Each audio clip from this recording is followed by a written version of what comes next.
Is the punter for Fresno State. Trent Walker, the returner.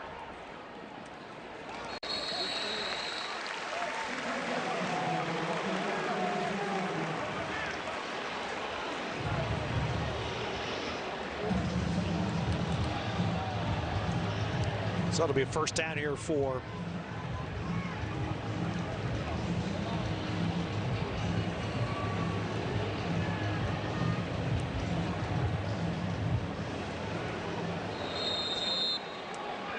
All right, we welcome those of you that were watching Baylor and SMU on CW Football Saturday. Fresno State, Oregon State. Each team scored a touchdown on their first possession. And Anthony Hankerson, Oregon State's lead running back, over 1,000 yards a year ago. And his big burst takes the ball inside the Fresno State 40.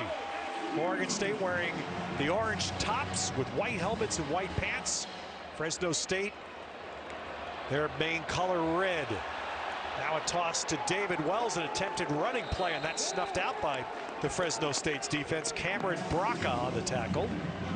Here's the previous play where Hankerson just absolutely does a great job following his line. The push that he gets up front, then he uses his quickness, puts his leg in the ground, steps aside, and has a big explosive play, which is what this Oregon State football team desperately needs from offense.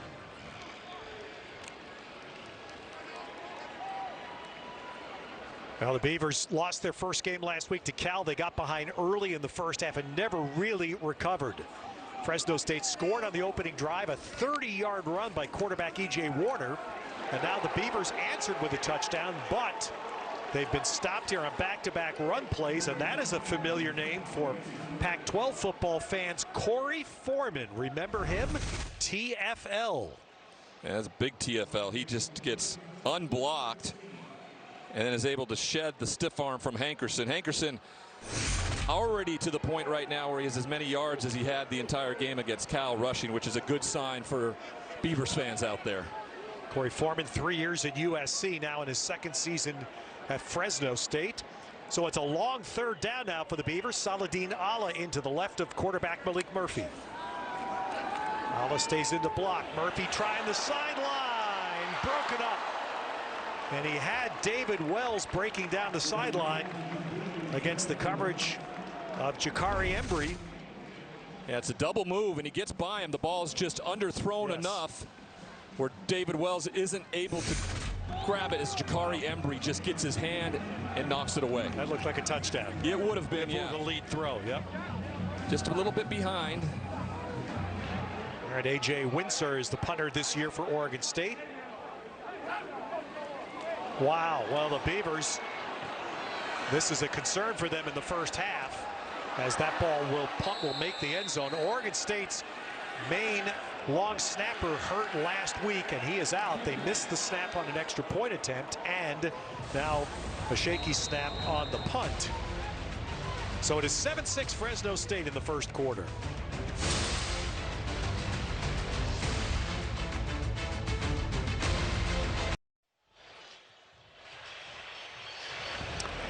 All right, first quarter stats are brought to you by Carl's Jr. Offense for both.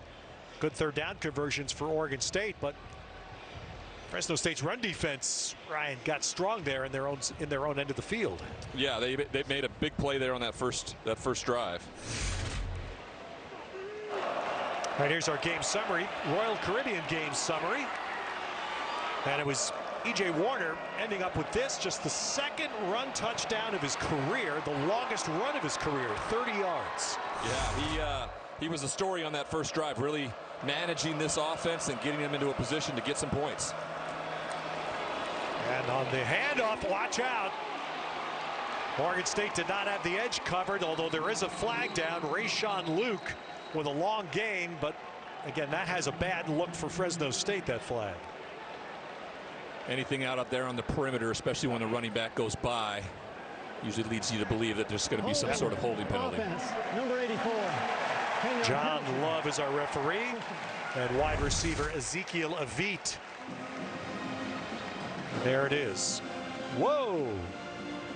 And that's how Luke is able to turn the corner, and if he does, that's going to be a big play, because again, his nickname, and those who remember him from his days at Arizona, Speedy. the thing when you're blocking there in stock blocking, if you get your hands inside, right, you get them inside on the chest plate rather than out there on the shoulder pad. That's the difference. And of course, anytime somebody goes by that, the official can see that blatantly clear. So Warner looking back across the field, and he has a good gain here. That's tight end Richie Anderson. So that wipes out the penalty, gets Fresno State a first down. You know, speaking with Josh Davis, their offensive coordinator this week, he had a very interesting take on offense, and this is a great play call. Everything looks like it's moving off to the right. The tight end even almost falls down to sell it, gets away from his defender, and is wide open to pick up the first down on that. Yeah, Ryan, they used the running back running a wheel route to clear out the zone. So Luke is now the running back alongside E.J. Warner. Yes, he is the son of Kurt. It's his third school. Started at Rice last year. Previous couple of years at Temple. Quick throw there to Jayon Farrar.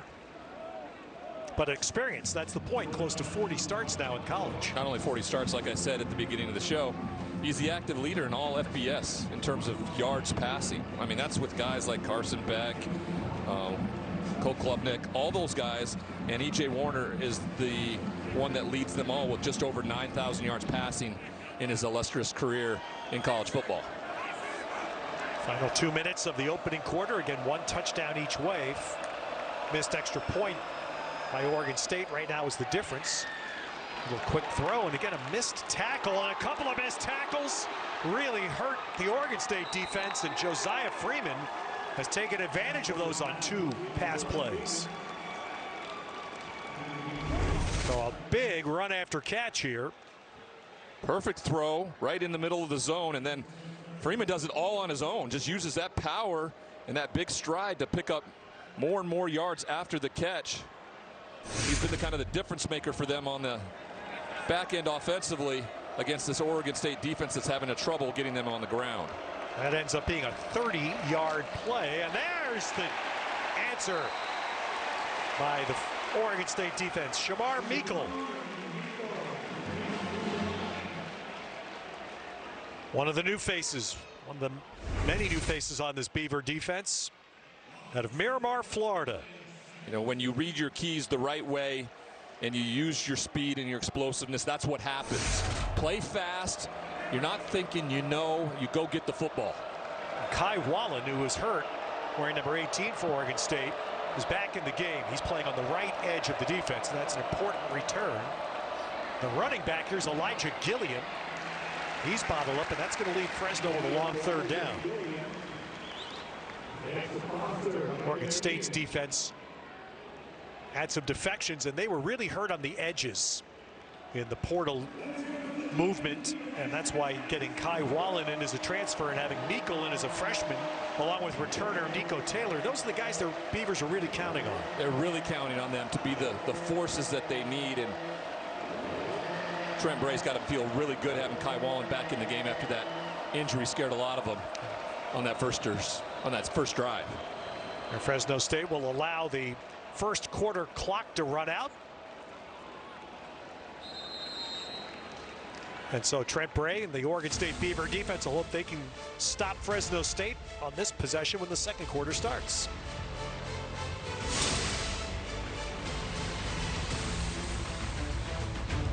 Keep his job.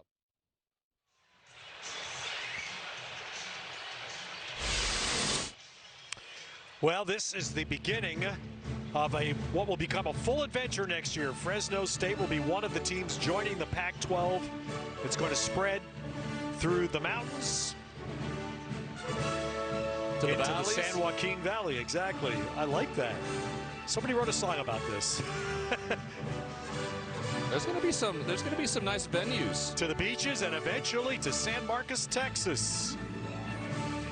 And the new 8-team football conference for the Pac-12, and of course Gonzaga will also be joining the league for all sports other than football. Dallas Baptist has joined as an affiliate member for baseball. But this will become a yearly matchup, Fresno State and Oregon State, orange and red. And Warner takes a shot on third down, well overthrown and intercepted. And it's going to be run back out of the end zone by Jalil Tucker. And a long run back, and I see no flags, which is often what happens. And you see the Oregon State defense for long times here. The Beaver defense has prided themselves on turnovers. Great job, almost like a punt, but not to the advantage. The return happens, and he takes advantage. This was a great play. Oregon State now back on the top with the momentum when we come back to Corvallis.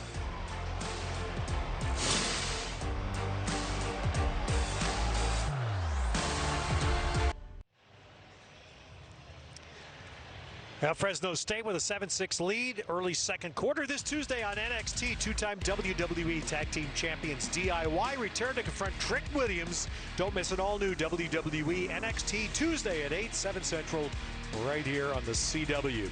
All right, big play by the Beaver defense, Nigel Burton. Well, it was a great play call.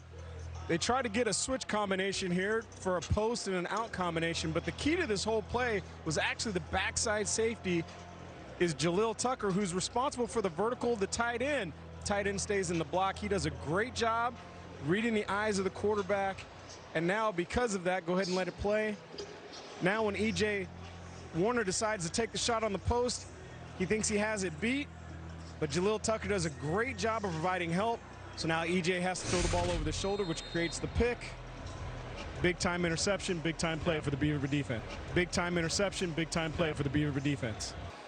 Fresno State was starting to establish that offense once again. Defense makes a big play and gives it back to their offense. And big credit to Jaheim Patterson. He was the man that Nigel pointed out there. Here's Trent Walker throwing it. And holding it and catching it is the quarterback, Jabari Johnson. Hey, how about that catch and holding it despite getting popped? Yeah, it was a wonderful trick play, well executed. Nigel, what did you think of that one? Yeah, I'll tell you what, Malik Murphy's like, hey, why don't you go ahead and run this one, buddy? I might take a shot here. Well, Ryan Gunderson opening things up a little bit as Hankerson on first down will get a tough 3. Hankerson lines up in the backfield, and he looks like he's running sweep, flips it to Walker, who then puts it perfectly on Johnson, who gets lit up, but after picking up the first down, he holds on to the football. I get your point, Nigel, there. Malik just is like, I'll take this one. I'll take this one off. And Jabari Johnson's 5'11", 180-something. Murphy's 6'5", 235. But Jabari Johnson, again, getting the snaps here in this series, showing a little toughness. Now he's going to try to run. This is what he brought last year to the Beaver offense. Going to be, let's see where the mark is. I think it's going to be first down. Close to the 30-yard line, and it is an Oregon State first. This coaching staff was very complimentary all last year with Jabari Johnson, and to see him get some reps in these meaningful drives, I think speaks to how much this team wants to see him get better, because they know that he's probably the future at quarterback here at Oregon State. From Tacoma, Jabari Johnson originally went to Missouri, but this is now his second year in the Beaver program. Murphy back in. Hankerson gets it down. That's almost a first down gain on first down. Now Zillian Hamilton finally on the Fresno State tackle. This has been the same type of kind of counter tray play where he just gets downfield almost like with a offensive lineman leading the way, and allows him to lower his pads and pick up 9 more yards on first down. Saladin Allah in the game. And Allah running it down inside the 5, although they're going to get a flag there on the block. I believe it was the block by tight end Caulfield. So that'll back up the Beavers a little bit from the end of Saladin Allah's run. Offense, number 8. 10-yard penalty from the spot of the foul.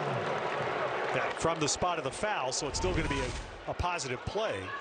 He's just got that left arm outside, and you could see the jersey getting pulled back. All you got to do is let go there. That's not a big deal. If he lets go of his hand, there's not going to be a penalty called. It was a tremendous run. by Saladin Allah. He does a great job of hesitating on the perimeter, which allowed him to get to the edge and almost get into the end zone.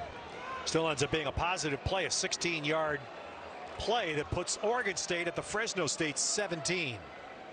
Malik Murphy gives to Hankerson.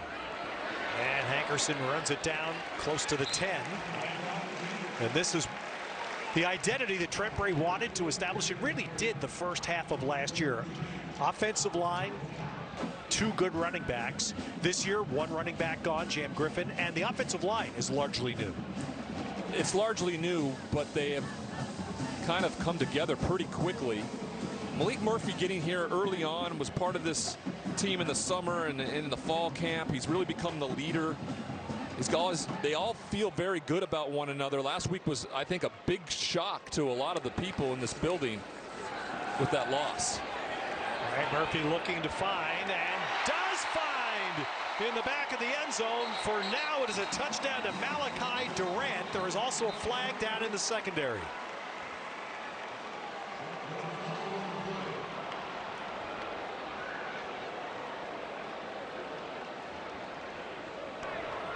Holding defense.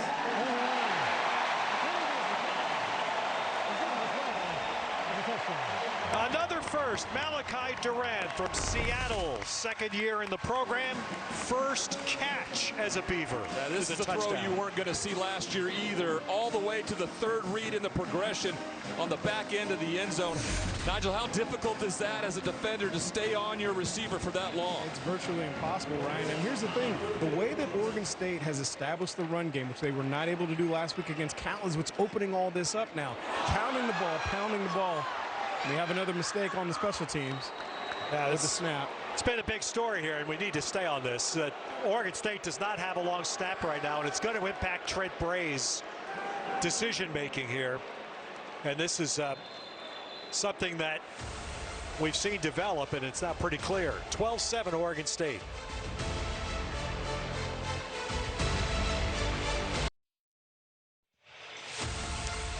You're watching CW Football Saturday, and it's presented by Olive Garden's never-ending pasta bowl, starting at $13.99 now with spicy 3-meat sauce.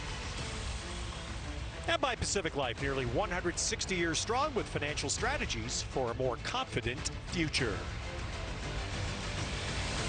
Well, the big picture here for Oregon State, they have played a much better first half. Something they've really focused. This is a definite concern, though, for Trent Bray, Ryan, in the second half. Yeah, the inability to get center to holder exchange, which is a long snapper that they lost a week ago. It's incredibly important. Sometimes it was just like, we wanted to get it back there where we need to. You can just throw a backup quarterback in there to spin it. You can't touch the long snapper anyway on a play like that. And you saw Dylan Black. This is Rayshawn Luke, who has a crease, and that's closed off quickly by the Beavers. Dylan Black is the Oregon State long snapper, hurt last week against Cal. The backup Jackson Robertson scuffling, and there is no backup to the backup right now. 12-7 Beavers.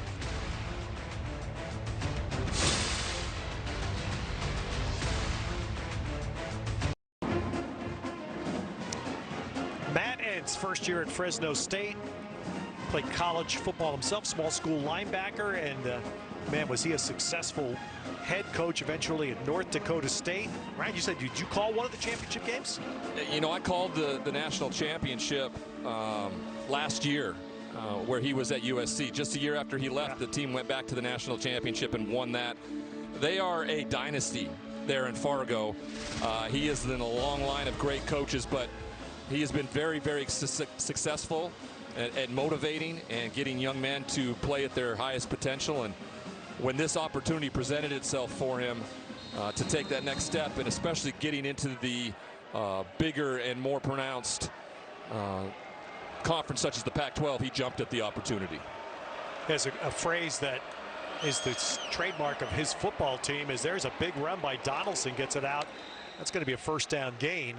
Matt Entz's line for his team is toughness wins. And I asked him if he picked that up from a former coach or somebody he played for. He said, no, he's watching Iowa State beat Miami in a bowl game last year, and he saw how hard Iowa State played and how they stopped on a 4th and goal to win the game. And he said that was the phrase that popped into his head.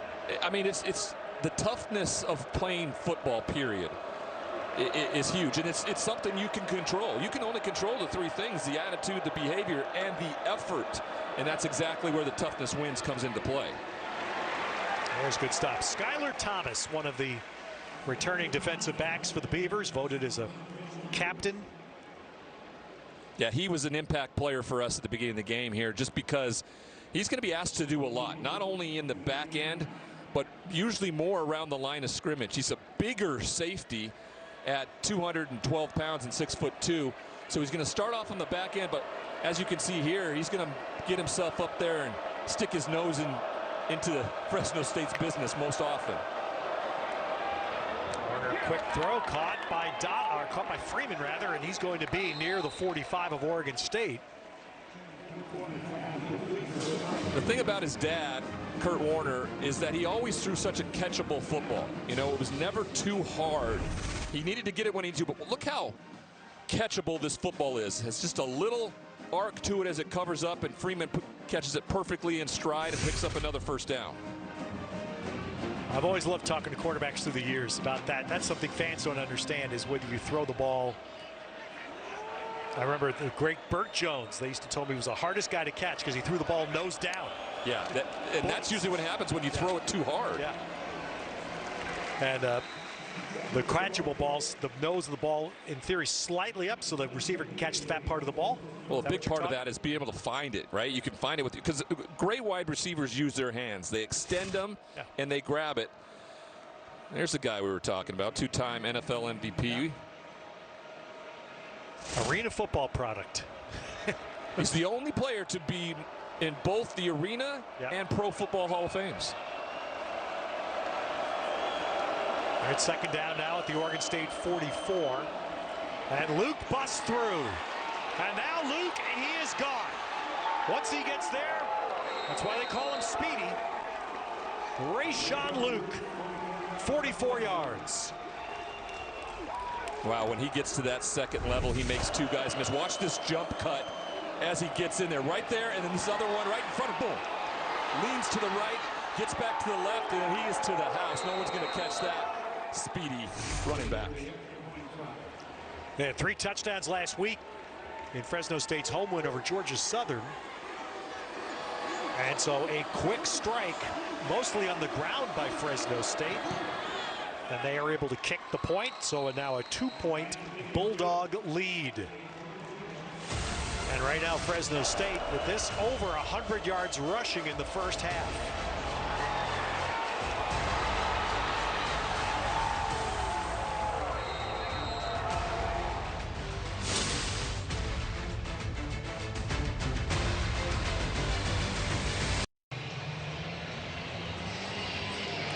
Rayshawn Luke with the touchdown run to put Fresno State back in front. Let's take another look at the Pacific Life replay. Nigel?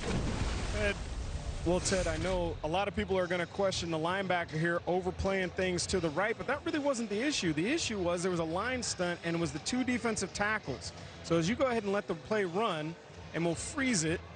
So go ahead and let the play run.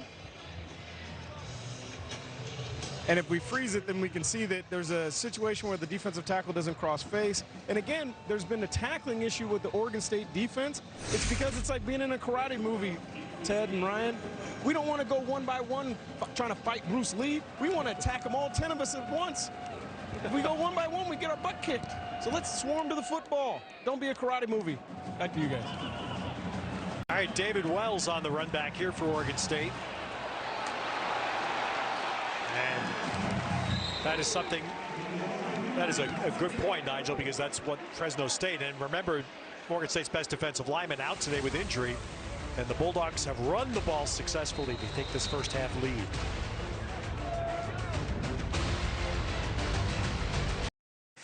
Mike Insider, CW Studios. We got the halftime report coming up in just a bit. It's presented by Liberty Mutual Insurance. Only pay for what you need. Michael Bumpus will join me in studio. We'll relive some dramatic moments between Baylor and SMU. Not to mention, we will check in and get a preview on the NASCAR Xfinity Series from St. Louis. That's coming up at the half. We'll send it back to Ted, Ryan, and Nigel. Well, thanks, Mike. Fresno State with the 2-point lead. Again, the difference right now are 2 failed conversion attempts by Oregon State. Unable to snap properly on extra point attempts. Oregon State was very open with us, Ryan, this week. They felt they needed to play today with energy, with an urgency that they didn't show last week against Cal. That seems to have been done so far. It does. I do question some of the physicality and some of the effort around the line of scrimmage. That may be a little different. Oh, a nice throw there by Murphy to Walker. And Trent Walker, who was the go-to man last week, as he was at the end of last season for the Beavers, takes it down to the Fresno State 45. Yeah, wonderful job, Malik Murphy, to use a little arm angle to get the ball out and get him to his receiver, Sauce Walker, early in his route so he can pick up some yards after the catch. And the offensive results you see there, 2 out of 3 drives have been touchdowns. Trent Bray, though, is facing again a significant issue. Right now he does not have a long snapper. As running it straight ahead, Hankerson takes it inside the 40, and it is one of those things that he never had to think about as a defensive coordinator. Now as a head coach, you have to think, do I have somebody else as an emergency thing going, or am I just going to go for 2?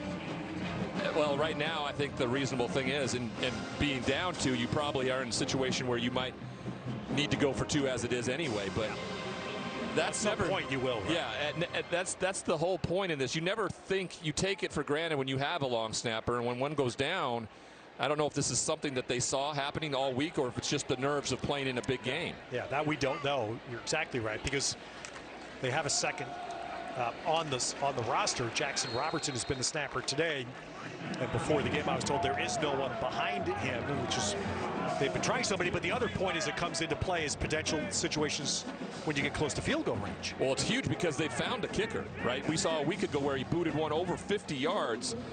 That is an important facet of this, and luckily for them that when they've been in situational opportunities, they've made the most of it and got in the end zone so far tonight. So short 3rd down, and they'll just do the push here with Jake Reichel in the game. And Murphy takes it down to the 30-yard line. 6'5", 235 pounds. Yeah, that's that should be. That tush push is not really needed there with that kind of leg churn from the young quarterback. You and I were talking about this before the game. At one point, when Malik Murphy was at Texas, in that quarterback room there, it was Arch Manning, Quinn Ewers, and Malik Murphy at one time, and that is a recruiting dream right there.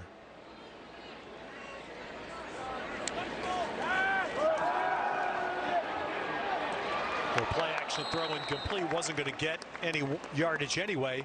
It's a new tight end to the Beavers, Riley Williams. On the receiving end, Jaden Pearson, the veteran linebacker now at Fresno State on the tackle. Williams, a Portland native who came back to Oregon this year to play for the Beavers after playing at Miami.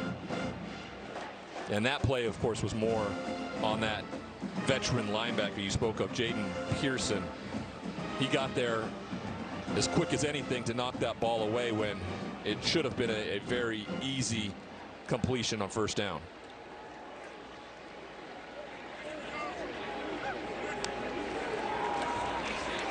And Murphy taking a shot for Walker, just off the fingertips. Boy, Walker came close to making an awfully difficult catch. This is one of those times that we heard Coach Gunderson talk about with Malik Murphy. You have a wide open Caulfield as the tight end in the zone. He overlooks him, takes a shot over the top. Nigel, what did you see there? Yeah, I think what Gunny was also trying to do was go empty formation so that he could really clear up the picture from Malik Murphy. Knew they were in man, thought he could get a good one-on-one. We'll see what they do here on 3rd down. And again, you'd have to think this could be 4-down territory for the Beavers. Especially with no long snapper.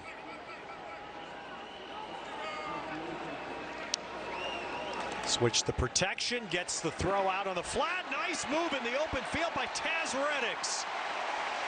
And that gets the Beavers inside the 15. This is exactly what Ryan Gunderson, offensive coordinator for the Beavs, was talking to us about with Malik Murphy. This is where he's dangerous.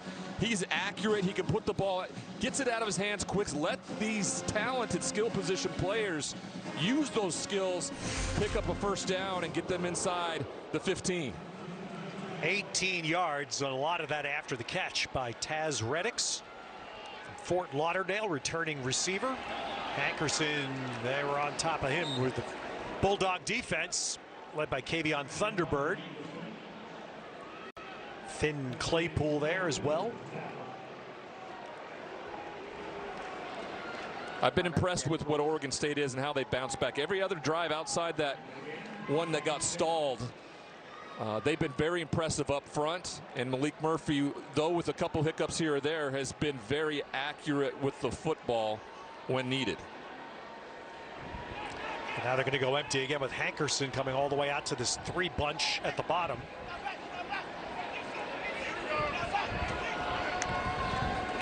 Murphy looking top and drills it to the outside, and Reddix is bumped out of bounds at the 5, which will leave a short third down.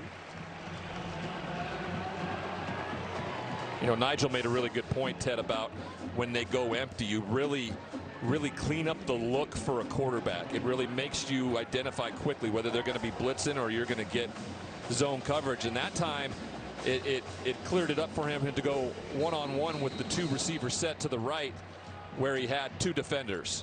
All right, so now Murphy was looking to the sideline for the decisions here, and Trent Bray called a timeout. And I got to think again, this is going to be 2 downs to get the 3 of maybe 5 yards. Nigel? Right. Maybe 5 yards. Nigel?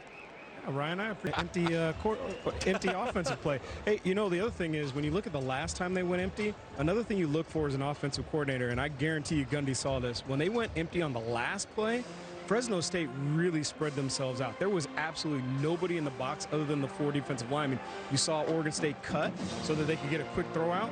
I would look for a quarterback draw. If they line up like that again with absolutely no linebackers in the box, I would look for a quarterback draw, because there is nobody there. You got 5 offensive linemen on 4 defensive linemen. Yeah, this is a little bit before your time, Nigel, but I was a freshman playing at Husky Stadium, and that's exactly what we did. We went empty, and if you guys moved your backers out of the middle there, all I did is give my center a little goose, and away we went, and there was no one there. And that was when I got one of my first touchdowns rushing the football. Hey. Go Cougs. Live in the present. Let's stop talking about the past. All right? You weren't there yet. You don't have to worry about it, right? You were just a youngster playing at Pacific. In the present, you saw Oregon State working out this potential new snapper, Will Haverland, who's a linebacker. And we'll see if they utilize him at the end of this possession, whether it's an extra point or a field goal. Reichel is in as a fullback. Hankerson trying to run it and tackled for loss. And that's going to force a tough call for Trent Bray. Jazon Jacks on the defensive stop for Fresno State. And they lose 4 yards on the play. Interesting play call, knowing that you were most likely going to kick. And here comes Haverland. So this is going to be a first long snap for Will Haverland to try a field goal attempt by Caleb Ojeda of 27 yards.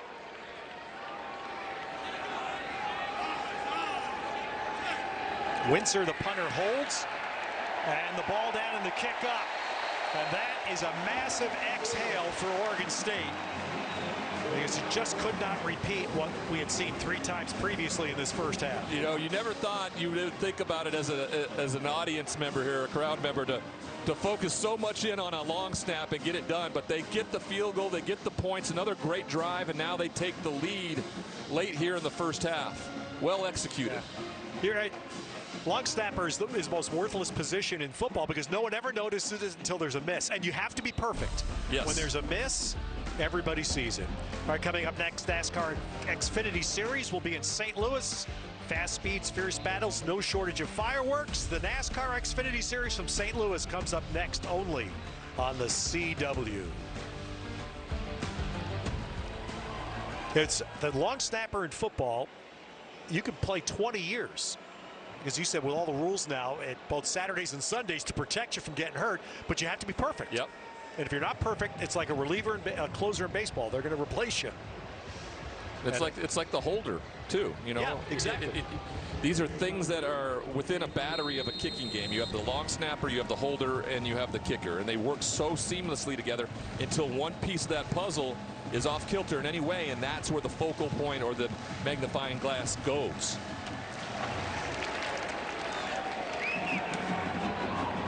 Here's Rayshawn Luke again, trying to pick his hole. He does, and he's gone again with a flag.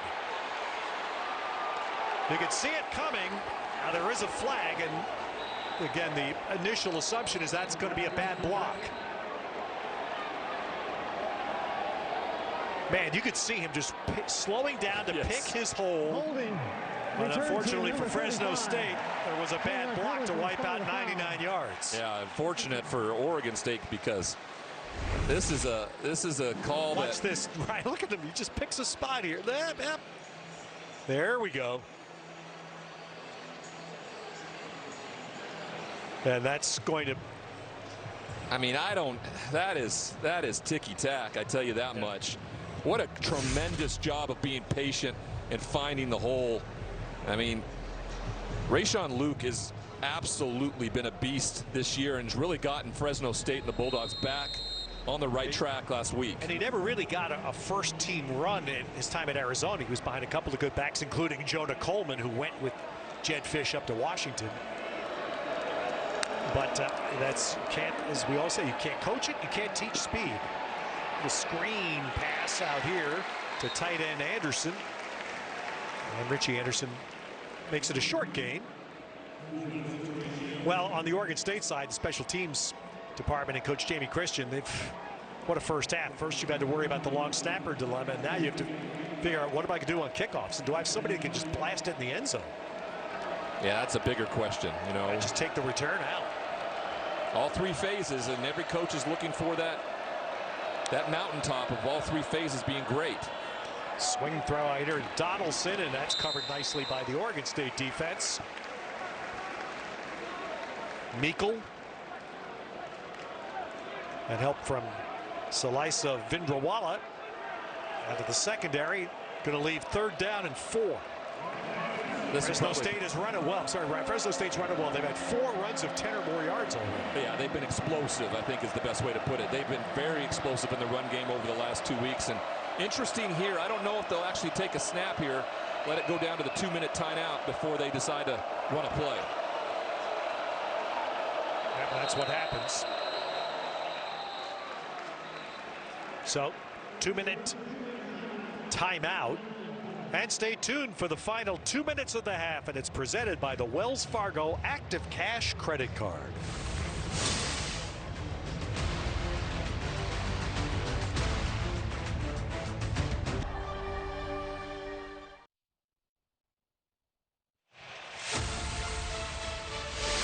We're in the final 2 minutes of the half. Time for the 2-minute drill presented by the Active Cash Credit Card from Wells Fargo. Be a 2%er.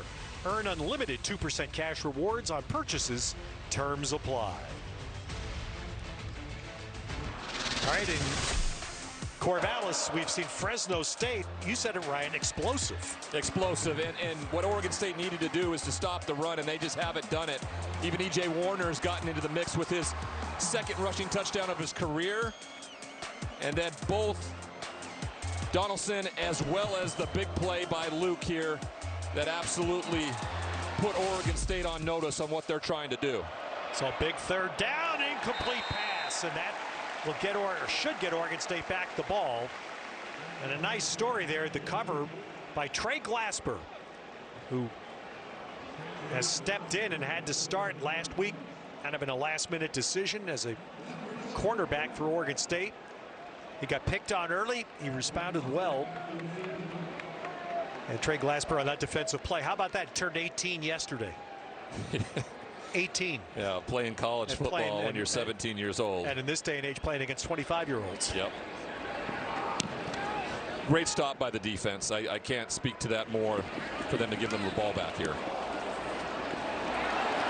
And that is Trent Walker on the return. So now it's set up for the Beavers to try and get the great 2-for-1 if they can score in what they hope would be the final possession of the first half and then receive the second half kick. Yeah, it couldn't have gone any better for them to get that stop on a 3-and-out. And now they do have that opportunity, just as you said, Ted. This really allows for Malik Murphy to showcase his skills, his maturity, his ability to lead here. Get them some sort of points before halftime with 2 timeouts and about 1:47 to go, and then get the ball coming back out at half.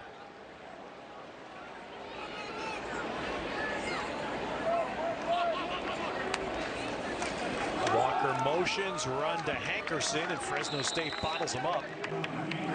And again, we're seeing in the first half play out what is a different, very different look for the Oregon State run game, whereas the carries the first half of last year were split. Hankerson's at 15 already today. Yeah, you want to see more probably from Saladin Allah, more of that kind of change up speed to it. I want to go back to that last play just there. Jaden Pearson once again, the linebacker for Fresno State. Incredibly fast, gets Hankerson to the ground, sets up a long second. Letting the clock run, but the Beavers have the 3 timeouts. Or excuse me, the Beavers have 2 timeouts. And there's a good tackle to stop any gain after the catch, and that's Pearson again, bringing down Caulfield. I mean, he's been everywhere. He was everywhere a week ago against Georgia Southern as the leading tackler on defense.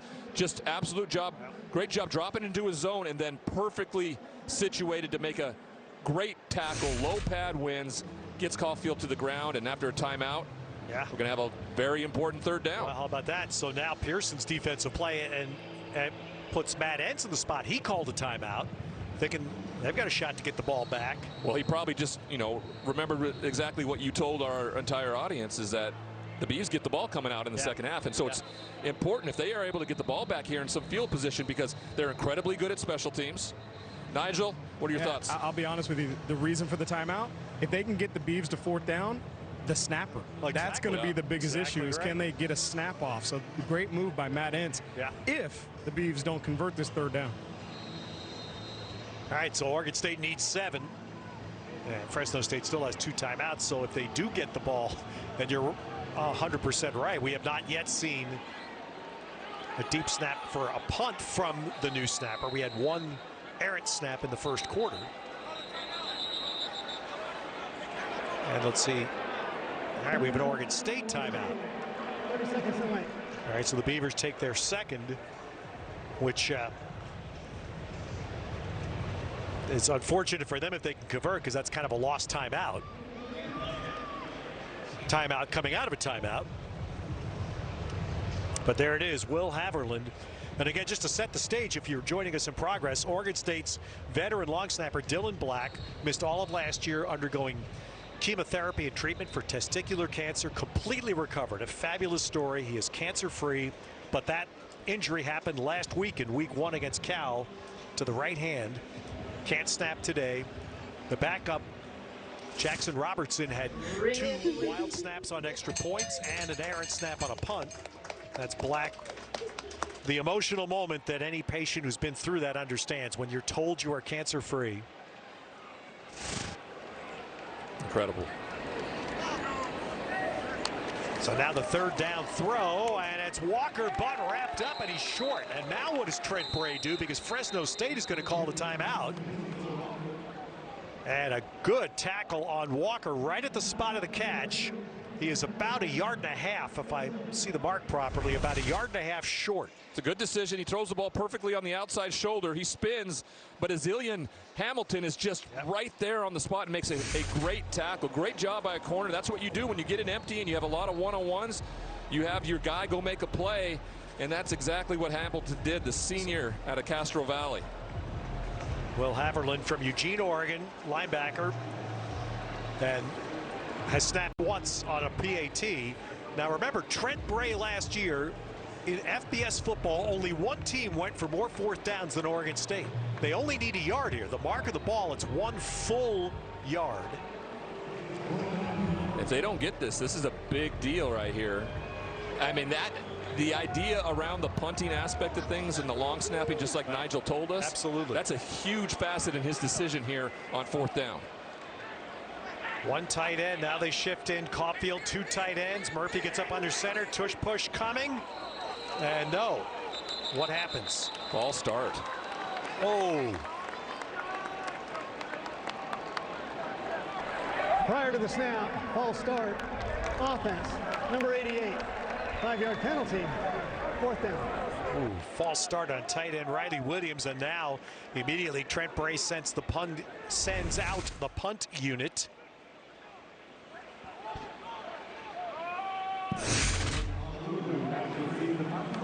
And so it will be Haverland for the first 15-yard snap.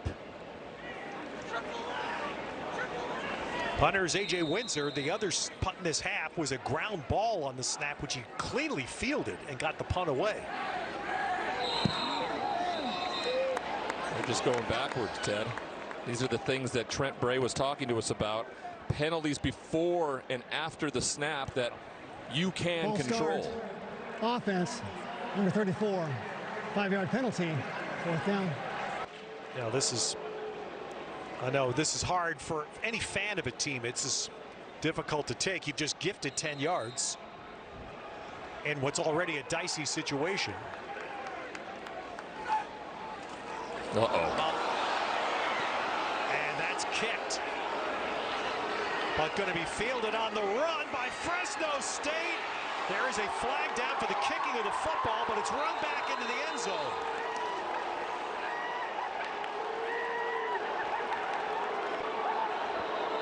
Jaden Carrillo, a defensive back, fielded the ball and ran it back. There's also a flag down, which I believe is for Windsor kicking the ball. For kicking the ball on the ground.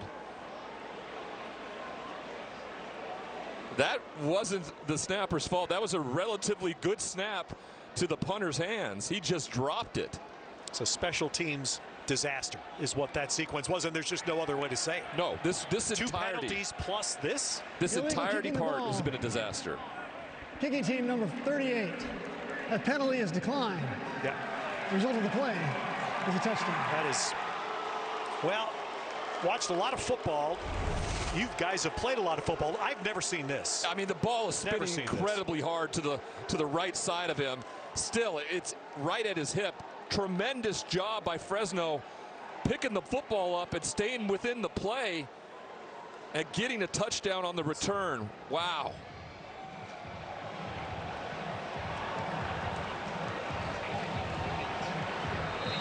Fresno State running up and down, jumping up and down the sidelines. The coach is going crazy there about something, and I'm not sure what. So it's a 42-yard run back by Jaden Carrillo for the Fresno State touchdown. It looks like have you ever seen anything like that, Ryan? No, I have not seen anything like that. I've seen that happen on onside kicks before, things of that nature, where somebody, the up man, catches it and goes the other way, but they're going to go for two here. Gilliam is the running back, and Warner's going to keep it. And that play is smothered. That's a nice recovery by the Oregon State defense. That's some hubris, I think. Offensive coordinator Joshua Davis makes there. He's like, we can run anybody. We'll even run our E.J. Warner, who has not been as fleet of foot. He just gets pounced on, and another play made that changed the score. 20-15 now. That's not the football score we would have expected. It's a tremendous for Fresno State, and from the Oregon State side, this has been again a special teams disaster in the first half that has completely swung the game. Yeah, if you've chosen not to, if Trent Bray would have went into this game and just chosen not to kick the football, whether that be with a extra point or a punting situation where they had that 4th and 1, if they wouldn't have made the two penalties, they would be in a much better situation than have they not done it at all. So there's going to be a lot for them to talk about at halftime. You know, I've loved the effort, but this is about execution right now. And this is something that he cannot put up with if you are the head football coach of this team. Yeah, and that's the word that Trent used with us this week, right? Yep. Execution. He says they got beat last week. Yes. He said they got beat last week because they did not execute. It wasn't as if Cal beat them. All right, kicked along the ground. That's fielded well on the up, and the ball will get for Oregon State. Now, Beavers still have a timeout. They have enough time to try it here and traverse, if anything, to get themselves a field goal try. 40 seconds and a timeout. All right, CW football tonight. Another future Pac-12 matchup. San Diego State and Washington State. It'll be 10:15 Eastern, 7:15 Pacific, only on the CW. And Ryan Leaf and Nigel Burton saw the Cougs win last week in Jimmy Rogers' debut in Pullman against Idaho. Yeah, for a lot of those Coug fans, you would have thought they got beat by 50 last week. It was crazy flying home the next day and seeing the reaction from Cougar fans. 3 receivers to the top for Oregon State. Murphy goes out quick, looking for some blocking, and trying to get to the sideline is Reddix. And look at that, Fresno State. Well, he did get the timeout call, so he clearly got to the sideline. Yeah, I was with you on that one. I thought Jakari Embry did a tremendous job of keeping him in play, but it looks like he is able to get out of bounds. Yeah, and it's not a first down, so they stopped the clock. Somehow Reddix forced his way there. Good job by the receiver. So they gained 9 yards, used up 7 seconds.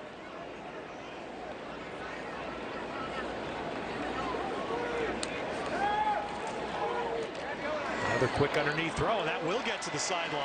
All right, it's 2 good plays for Oregon State. Both catches and runs by Taz Reddix. And now the Beavers can think about, at the very least, giving themselves a field goal try. Yeah, exactly the same play, just switch to the other side with the hash mark, and all it is a wide receiver screen, and allows their other wide receivers to start blocking. And Sauce Walker did a tremendous job on both of those instances of getting hands on his defender and blocking him, giving Reddix a chance to get a first down.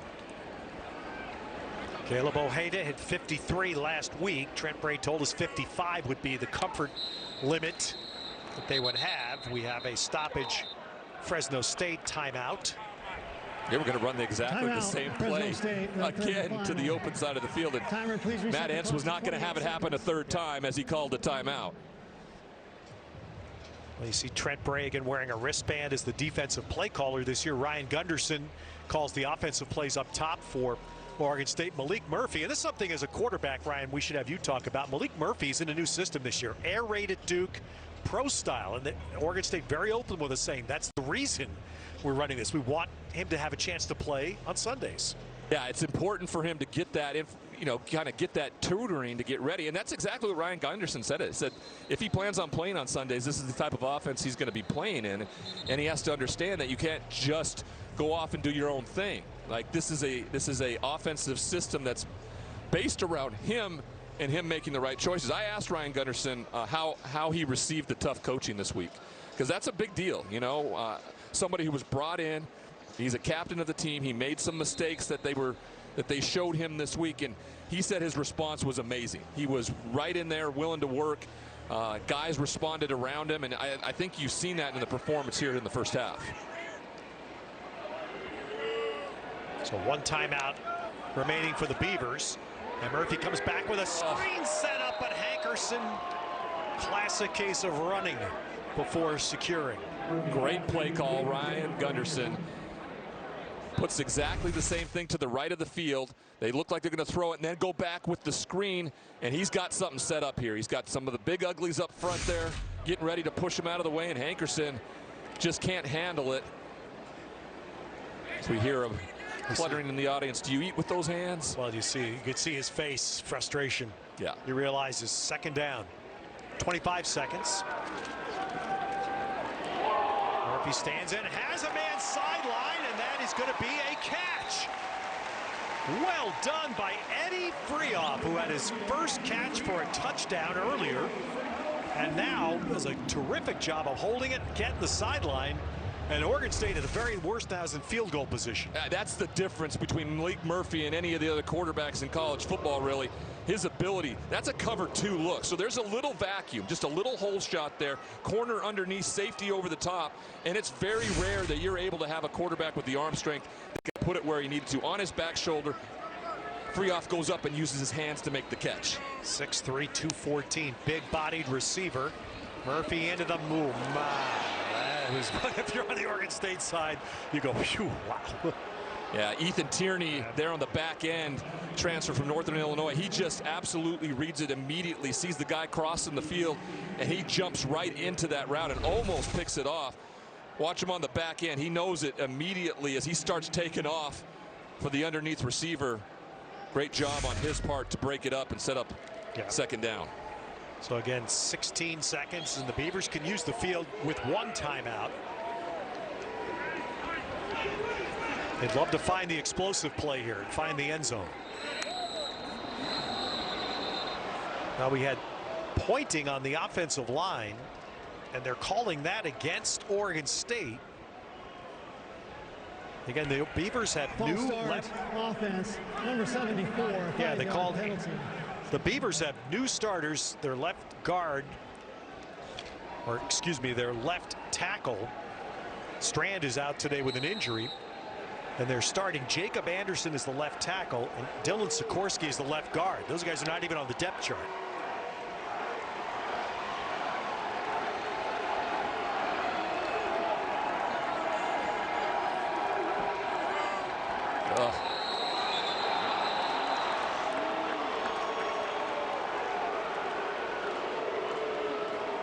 That's Van Wells, the center, who was the only returner up front. False start. Offense, number 55. And you're starting to see signs that you saw last week watching Oregon State. You're seeing the player frustration show. It is incredibly frustrating when these are situations that it's very rare in a football game that a player has any sort of control over anything. But most things before the snap and after the snap are those things that you do.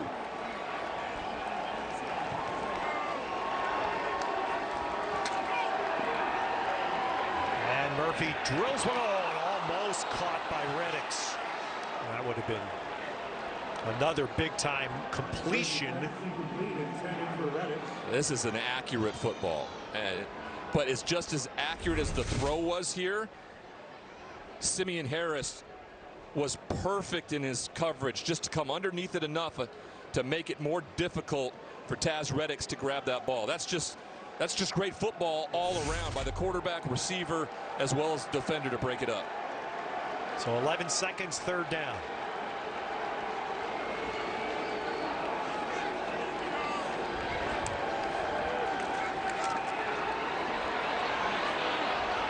And Murphy throws it up and it's picked, and now Oregon State best tackle. And they do get Simeon Harris out of bounds. Well, that's simply self-inflicted by Oregon State. They were at the very worst. They had a field goal shot until the two false start penalties. Yeah, he just rolls out of the pocket right away when he feels pressure, and then he tries to come back across his body, and Simeon Harris is just baiting him to make that throw. Good job on his part. Would have looked to the outside with Sauce. Good job on his part. Would have looked to the outside with Sauce. And if it's incomplete, it's incomplete. You have a shot maybe for a Hail Mary to end the half. Instead, Fresno State will head to the locker room with a 5-point lead. Well, Oregon State, a few minutes ago, we were thinking about Oregon State trying to go 2 for 1. Wow, what a flip in the final 2 minutes. And the Fresno State side pretty giddy, as they should be. And trying to get the Fresno State faithful going. Let's go down to Nigel.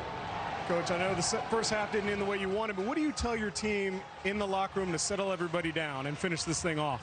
Yeah, we're fine. I mean, we've allowed ourselves to create their success, both in special teams, fucking joke, right? And then on big plays on defense, 2 long runs for touchdowns that shouldn't exist. They did nothing to harm us. We got to stop killing ourselves. Appreciate the time, Coach. And we'll offer our apologies for that. Oops. Clearly emotions getting the better of the head coach. And you know what? He just voiced what all Beaver Nation here voiced during the entire first half. Meanwhile, the Bulldogs are ecstatic. Fresno State with the halftime lead.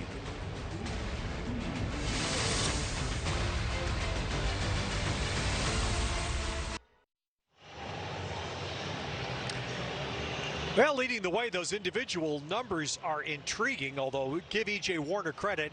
That's a longer touchdown run than his dad ever had in his career. But, Ryan, the other part of that, look at the numbers, the offensive numbers for Oregon State. The yardage-wise and points are fine. No, the points are fine, and the yardage is amazing. They're on their way to a 550-yard football game in terms of total yardage. What they've done is they've absolutely shot themselves in the foot in every aspect. And I'm not just talking about special teams, but especially with the offense and pre-snap penalties, which have cost them immensely. All right, let's take a look at our Royal Caribbean game summary from the first half. All to do with special teams so far, especially around the long snapper. A missed extra point, followed by another bad snap that made them cost another extra point to be down 2.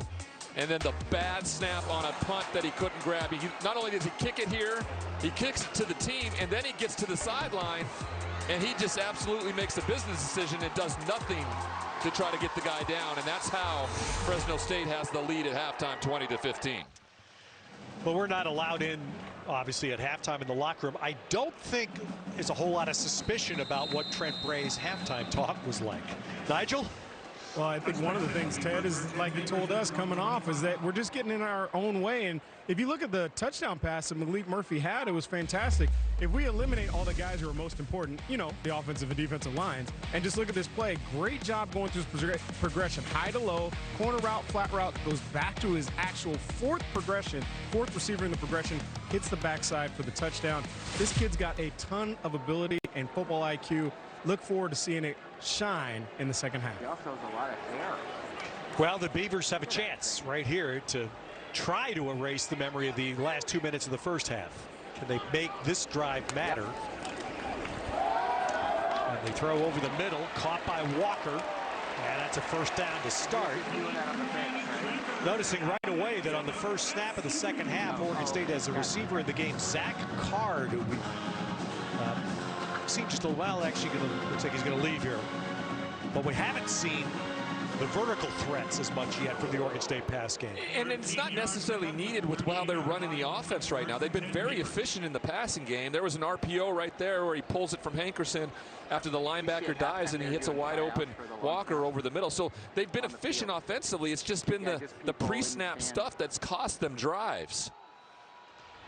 All right, Hankerson, the busy workload, and a flag comes in as Hankerson looks like he has a 5-yard first down gain, but we'll see. It's the umpire throwing the flag, so that may not be good for the Beavers. Holding offense, number 64, 10-yard penalty. It seems to be the common opinion here. Oh, it's a feeling. It's a feeling. And again, It was the guy walking by the Beavers this year have had to put together a new offensive line. Yeah, I'm a complete restructured offensive line. And they have players, Ryan Berger, 64, who got called for that penalty. This is his third year in the program. They have a bunch of offensive linemen who've been here, but this is the first time they've been stepped into the starting role. And Murphy gets rid of it. And there's a nice little involvement that's going to give him a shot now, as Riley Williams makes the catch and the run after. Puts that to the 43. This is not where he wanted to go with the football, but he finds him open, and if it weren't for the arm strength of Malik Murphy, I don't know if this gets to Riley Williams, but what a big play there after a penalty to now give you a real manageable second down here on this drive. That leads into something we'll get to after this play, something Ryan Gunderson spoke with us about, the offensive coordinator here. Hankerson knows he's going to be trapped for virtually no game, but he talked about Malik Murphy in the air raid offense he ran at Duke having a lot of improv ability and ad-lib ability, and here it's rules and following the rules of each play. Well, you design a football play, and what gets you off schedule sometimes makes you a very good quarterback at the collegiate level. But there were reasons why he came here, and one of them was to be in a pro-style offense, because this is what he wants to do. He wants to play this game further than just the collegiate level, and that's why he ultimately picked Oregon State when there was a giant bidding war for him this offseason. So now third down, Salih Nala stays in as a running back, and Walker's trying to get to the stick, and he does. They had two blockers out there for him. Caulfield, the tight end, and Zach Card, wide receiver, and they ran enough interference so that Walker got the first. Yeah, this has been their best play, really. They've done it multiple times. They get the ball to the inside receiver and allow the two outside receivers to block, and they've done a tremendous job of getting a hat on a hat and then picking up the first down. After that big penalty, that was a huge pickup for this team. All right, Hankerson getting a breather now. Allah is the running back. Saladin Allah. He's 17 pounds heavier than he was last year. And you can tell. The Beavers, exactly. And that's why they hope he's a guy that can be the second running back. Yeah, that's what they definitely need. You can tell he was just a young kind of freshman a year ago. And this year put on that little extra weight, still has the speed, though adding that extra weight, which has made him a real problem as a second running back for this team. So Oregon State now in Fresno State territory. Gonna run it again. Ooh, and Ala came close to breaking that, but he gets close to, but looks like just shy of the first down. Yeah, I thought he was going to plant that foot and bounce it to the outside, which is what you were talking about. If he does that with the speed that he has, he might be able to get to that perimeter and pick up the first down. But now they're in a situation where they feel pretty comfortable with third down, knowing they're in four-down territory if it's this close. But they have to hold their water up front. They got to be committed and be efficient and execute here in these types of situations. And Murphy's going to keep this again. Now they moved. Boy, the lineman moved again. I believe that was the right guard again. It was Ryan Berger. False start. Offense, number 64. 5-yard penalty. Third down.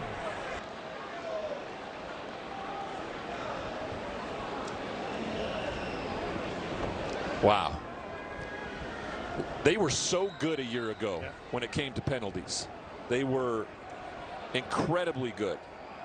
And today already 7 penalties, and we're not even through the first drive of the second half. I mean, this has got Trent Bray just frustrated. 5 false starts already.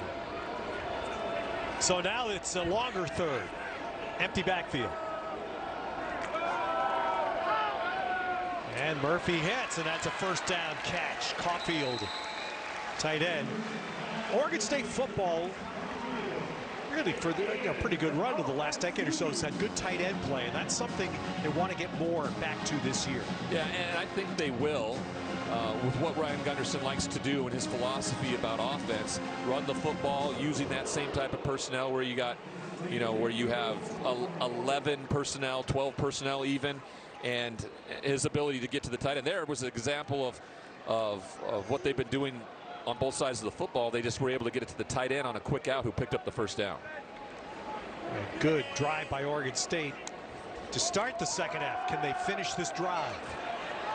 And Murphy throws, and there's some jostling there. Pass ends up incomplete. Eddie Freoff, the Oregon State receiver. Simeon Harris, the Fresno State defender. Really impressed with Malik Murphy. Really impressed with Malik Murphy's arm.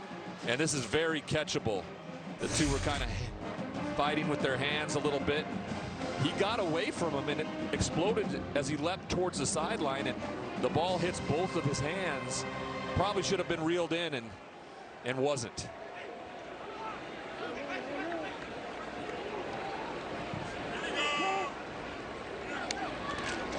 Hankerson picking his way through the line, spinning, and he'll get 4. Closed captioning for today's game is brought to you by Euquora. Effective ingredients so you can get your life back. When was it that you went to closed captioning as like age? Because my wife and I, it's all closed captioning now for us. And I made fun of my parents for so long when they went to it, and now I'm right there. More on that in a minute. 3rd and 6. Murphy, and there is a free runner who got a piece of the ball. Kavion Thunderbird right in Murphy's face, and that's going to bring up 4th. What a name for a linebacker. He just free off the edge, and Murphy can't do anything about it as he gets that big paw of his left hand up. And Thunderbird made sure no late hits or roughing calls. So now 4th down, and Oregon State will go for it. And again, this is to Trent Bray. Last year, 2nd most 4th down attempts in FBS. Empty. They got 6 guys in the box. If they bring one, he's going to be hot, and it's going to be one-on-one zero coverage. So they need the 30-yard line. Here it comes. Here they come, and Murphy does get rid of it, and he's got it. Reddix. And nice job by Taz Reddix with extra effort at the end to ensure the first down. I don't know if they did this on purpose either, Ted, but they roll him away from the free rusher, which allows him just a little more time Good job on the defensive side of it. They're playing man coverage, but they see it play out, and he comes off almost in his zone, almost there in enough time by Simeon Harris to make the tackle before the first down. That was good recognition by you. It took you back to your days, didn't it? Yes, it You did. could see that coming. Nice job. 12th play now of this Oregon State drive to open the second half. Right now, what the Beavers would love is Thunderbird makes the tackle on a Hankerson carry. They'd love an explosive play. Yeah, that's the biggest thing. They've been very methodical going down the football field and haven't necessarily made any of those explosive plays. They put up the offense, though. I mean, they had 277 yards at halftime, and they're putting together another great drive here. But you're exactly right. Ryan Gunnarsson would love to see a big explosive play from this offense in this football game in the second half. Caulfield slides. Fake pitch on Murphy. Backside blitzer. Murphy spins away. And Alla runs it down close to a first. It's going to be a first down, Oregon State. I mean, this is something that they haven't seen at Corvallis for some time from your quarterback. He gets absolutely found out, and then he just moves away from the defender with his strength, finds his running back at the check down. Nigel, your thoughts on that play? It reminded me of sometime back in 1997 as a free runner on a quarterback who was 6'5", 240 pounds, and his name was Ryan Leaf, and it was not fun hitting him. I mean, the amount of strength that Malik Murphy has, that big time play right there. Yeah, that was all on his part there to make that play for Oregon State. Little run by Alla.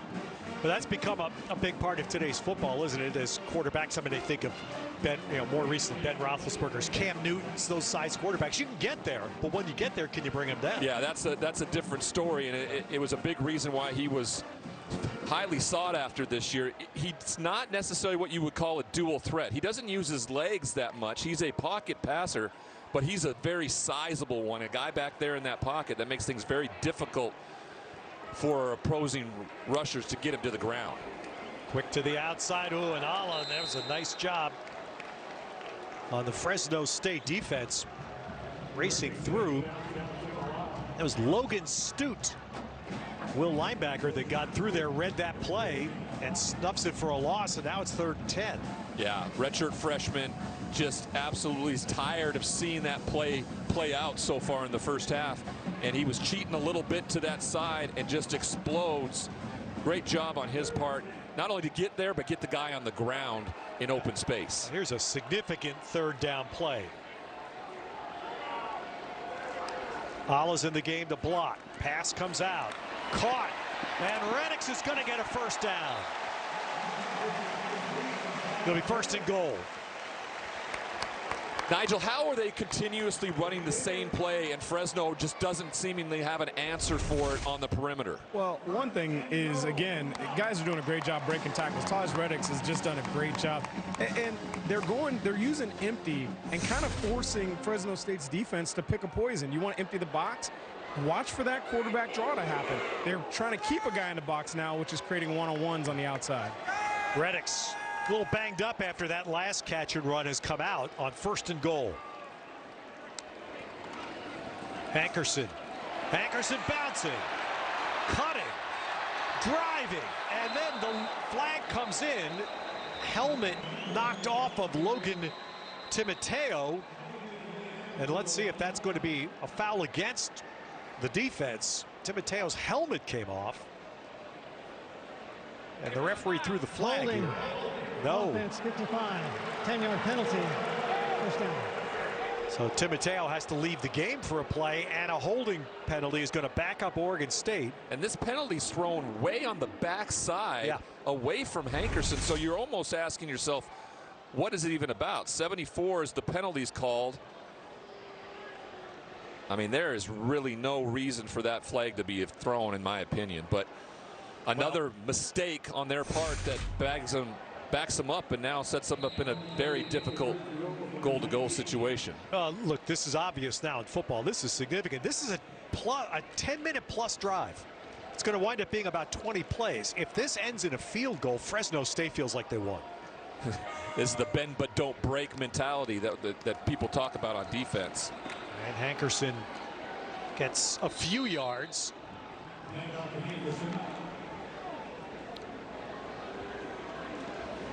And this drive is just reflective of the word that you used, Ryan, the first half, that we use again. What Oregon State hasn't had. They've had efficiency in this drive and production, but nothing explosive. Yeah.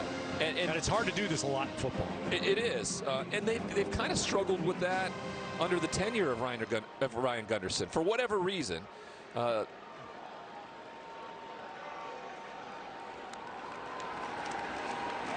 On the slant, caught. And David Wells lost it. Knocked away and recovered by Fresno State. So now the question's going to be, the eternal question, is it a catch?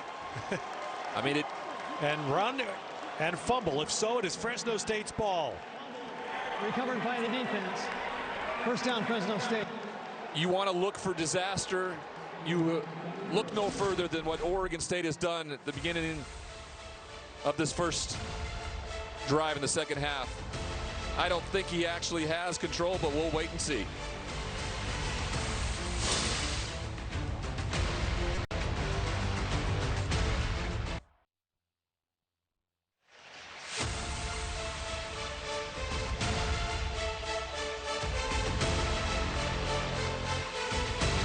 You're watching CW Football Saturday. It's presented by Olive Garden's Never Ending Pasta Bowl, starting at $13.99, now with spicy 3-meat sauce. And by Pacific Life, nearly 160 years strong, with financial strategies for a more confident future. And while we were telling you about that, the announcement's been made by John Love, and I didn't hear it. So tell me, what's the decision? Well, what they're going to say is that it's targeting, which ultimately leads to the fumble, but the targeting penalty is then negates everything that happens. So Oregon State's now going to have the ball first, I believe first and goal at the 4-yard line. I'm going to say this too. I think it's a horrible call. I don't think for a moment that this is a targeting penalty. I feel like he gets low, uses his shoulder to the shoulder, and knocks the ball out. Interesting. I'm not in agreement with that call. And I have long ago given up on trying to figure out what's a catch, because one thing I would look at that play and I say, did David Wells ever perform a football act with the ball? Well, I think the football act he performed was taking the hit. Well, that's it. Yeah. So, well, after all that, it is first and goal for Oregon State at the 4-yard line, and that is another potentially major shift in this game. And then Thunderbird, that's an ejection then too, right? So he's out not only for the rest of this half, but at the beginning of next week's game too as well. All right, out of the eye on first and goal at the 4. And off the play action, right goal is in for the Oregon State touchdown. And how significant is that to cap a nearly 11-minute drive? Well, they capitalize on the call by the official. Great bootleg, naked for Murphy, and then a great throw accurately to the fullback. Jake Reichel gets into the end zone. All right, we have see how Oregon State plays this on the extra point attempt here. It looks like they're going to go for 2.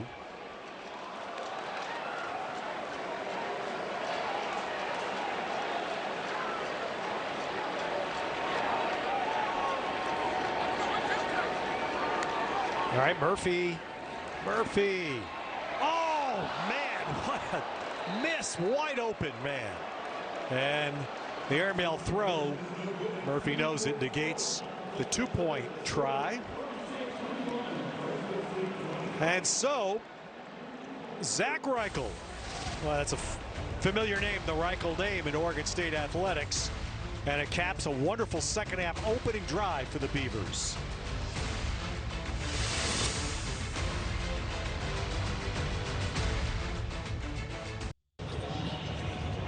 What a drive, what a crazy scenario to start the second half. 18 plays, Oregon State scores a touchdown, a significant decision by the officials there. Michael Mothershed, longtime Pac-12 referee, is with us. Michael, explain. You know, Ted, keep in mind that this is a defenseless receiver. He doesn't have an opportunity to protect himself. Number 10 comes in.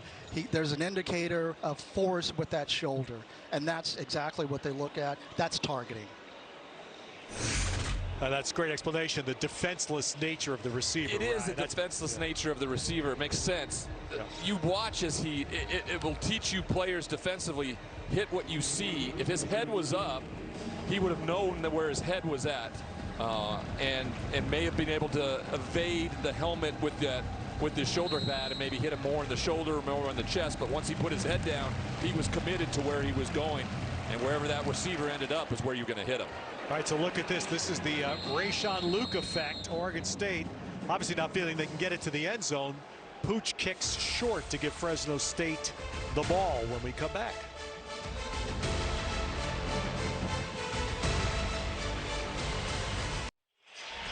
An iconic TV franchise joins the CW with a brand new series, Law & Order Toronto: Criminal Intent. The same team that brought you the original series of ripped from the headline cases, this time on a new network, Law & Order Toronto: Criminal Intent, Wednesday, September 24, right here on the CW.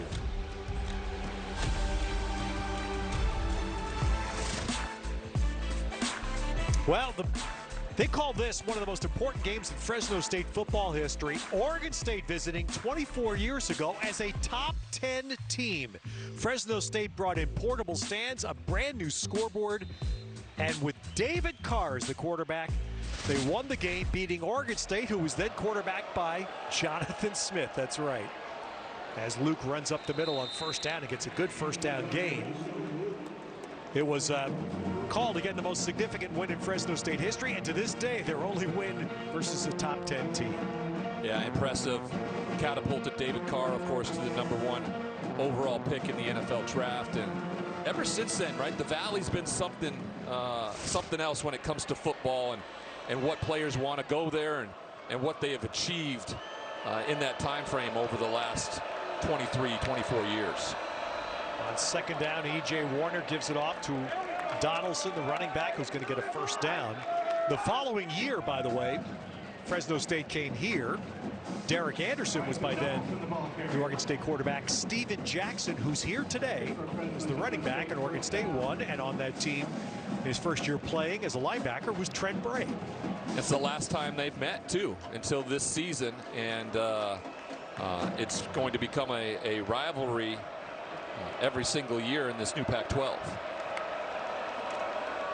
So here's Rayshawn Luke running it and running right into Dexter Foster on the tackle. We have 2 rested units on the field here. I would argue that is very true, Ted. Almost the entire third quarter chewed up by the Oregon State offense. Fresno State now here with about 2 minutes to go in the third quarter, just trying to stay and match them with the way they've run the football to start this drive. We'll mention after this play, the V that you see on the Fresno State helmets for those around the country that aren't as familiar. Another run to Luke. Whoops, for Oregon State. Luke, the big play threat again, and he runs it down to the 30-yard line of Oregon State. That's the explosive nature that Oregon State is looking for. Luke gives it to Fresno State. And I really thought he was going to explode and plant his right foot and go back to the left right at the top here, but he's not even looking that way. He found his blockers, got to the outside, picked up as many yards as he could before getting pushed out of bounds. Great play call, great design, and well executed by this Bulldogs team. 20-yard run. Luke now 9 carries for 81 yards. And to the outside, again, Oregon State not able to close the edge off, and Elijah Gilliam takes it down to about the 20. So here's Fresno State all on the ground, moving the ball. And we're mentioning the V that you see on the Fresno State helmets. And again, a lot of folks around the country may not be familiar. The V on the Fresno State helmets stands for the San Joaquin Valley, the Central Valley of California, where they're very proud to represent. It's a huge part of the agriculture and the identity of the United States. Yeah, and the identity of this football program. And this is just lining up and running the ball right at them. And Fresno State is succeeding. You know, you look at what the coaching staffs do at halftime when they make these kinds of adjustments. Touchdowns so far this year, 8 rushing touchdowns. Luke, E.J. Warner, and Rayshawn, all with 2 touchdowns. 0 passing touchdowns. It would blow you away if you would have researched this game knowing E.J. Warner being the active passing leader in all of football with 0 touchdowns and now 5 interceptions on the season. Elijah Gilliam, and he tried to bounce, but he bounced off his own blocker, tight end Jake Tarwater. Jacob Schuster, a little lucky he caught a break there with his extracurricular. All right, it's going to be 3rd and 7 when we come back to start the 4th quarter in Corvallis with the Beavers up 1.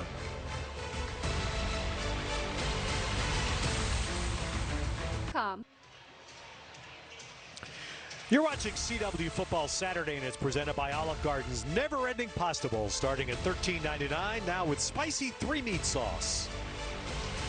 And by Bank of America. What would you like the power to do? All right, let's go down and join Nigel on the sideline.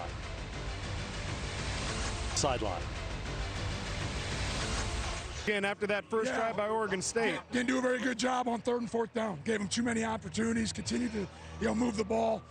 That's what was frustrating. We got to be better on 3rd down defensively, offensively. We need to come away with points with this trip in the red zone. Appreciate the time, Coach. Thank you.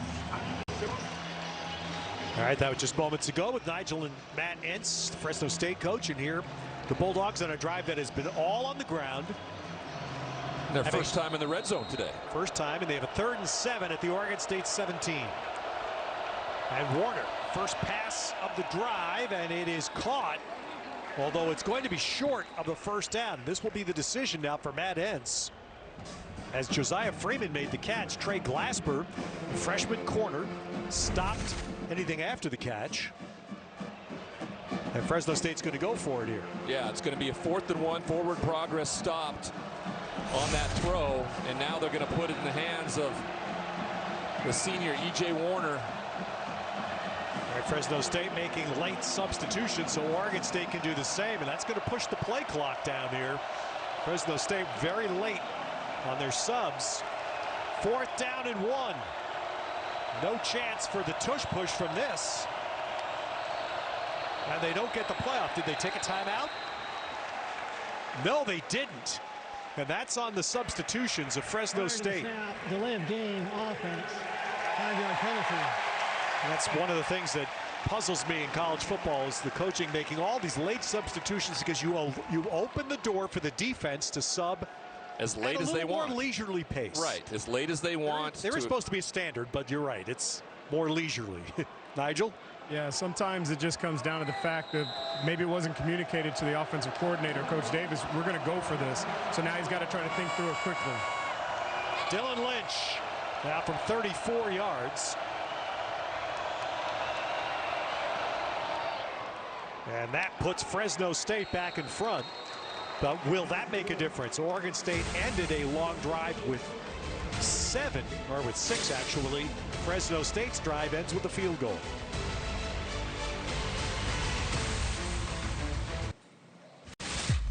Mike, I'm in our CW studio. We got a potential upset alert here. Troy and Clemson.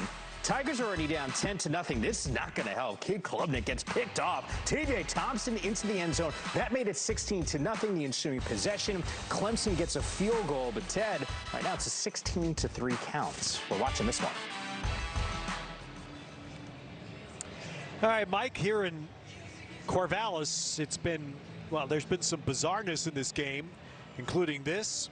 Oregon State offense has been excellent. 18-play drive, chewed up most of the 3rd quarter. Ended with the touchdown throw to Jake Reichel.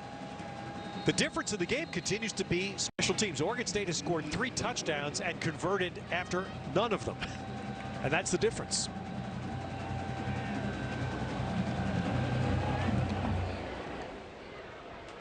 And this kick will force Oregon State will take the touchback. Well, let's take a look at our Pacific Life replay.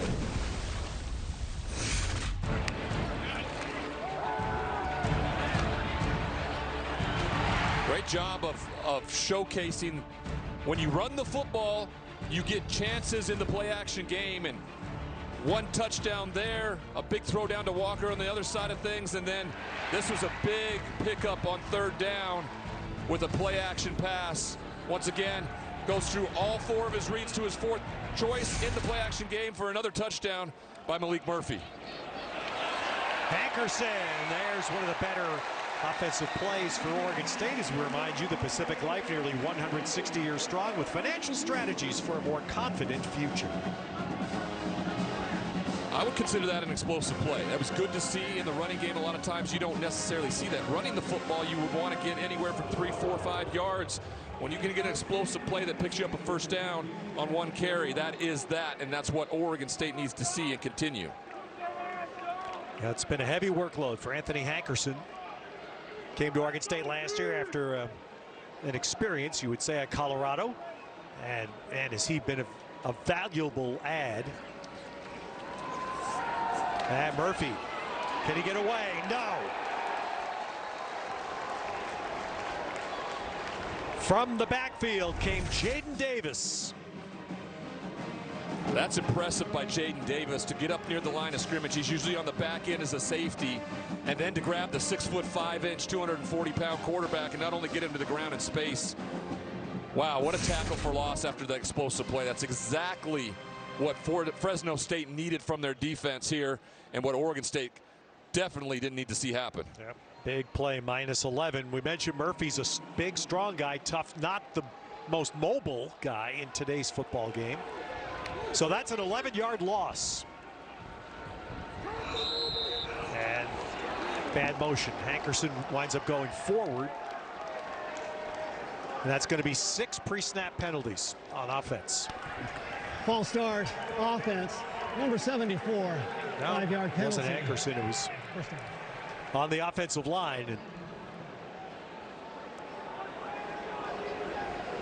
that left tackle spot, again, I'd like to know. Different Jacob Strand not playing today. Right. I'd like to know, maybe Nigel can fill us in on, is there are they a voice activated or a clap activated snap count down there?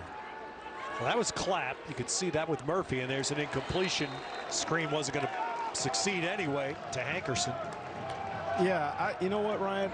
It's not the offense. I was trying to listen to see if the defense was making any sort of pre-snap, maybe move call or checks that were hard, that were maybe getting the offensive lineman for Oregon State to jump. And I'm not hearing anything on the sideline either. So I just think this has just been a lack of concentration by some of the offensive linemen for Oregon State. Mike Cavanaugh, their offensive line coach, who I know very well, is not going to be a happy camper on Sunday.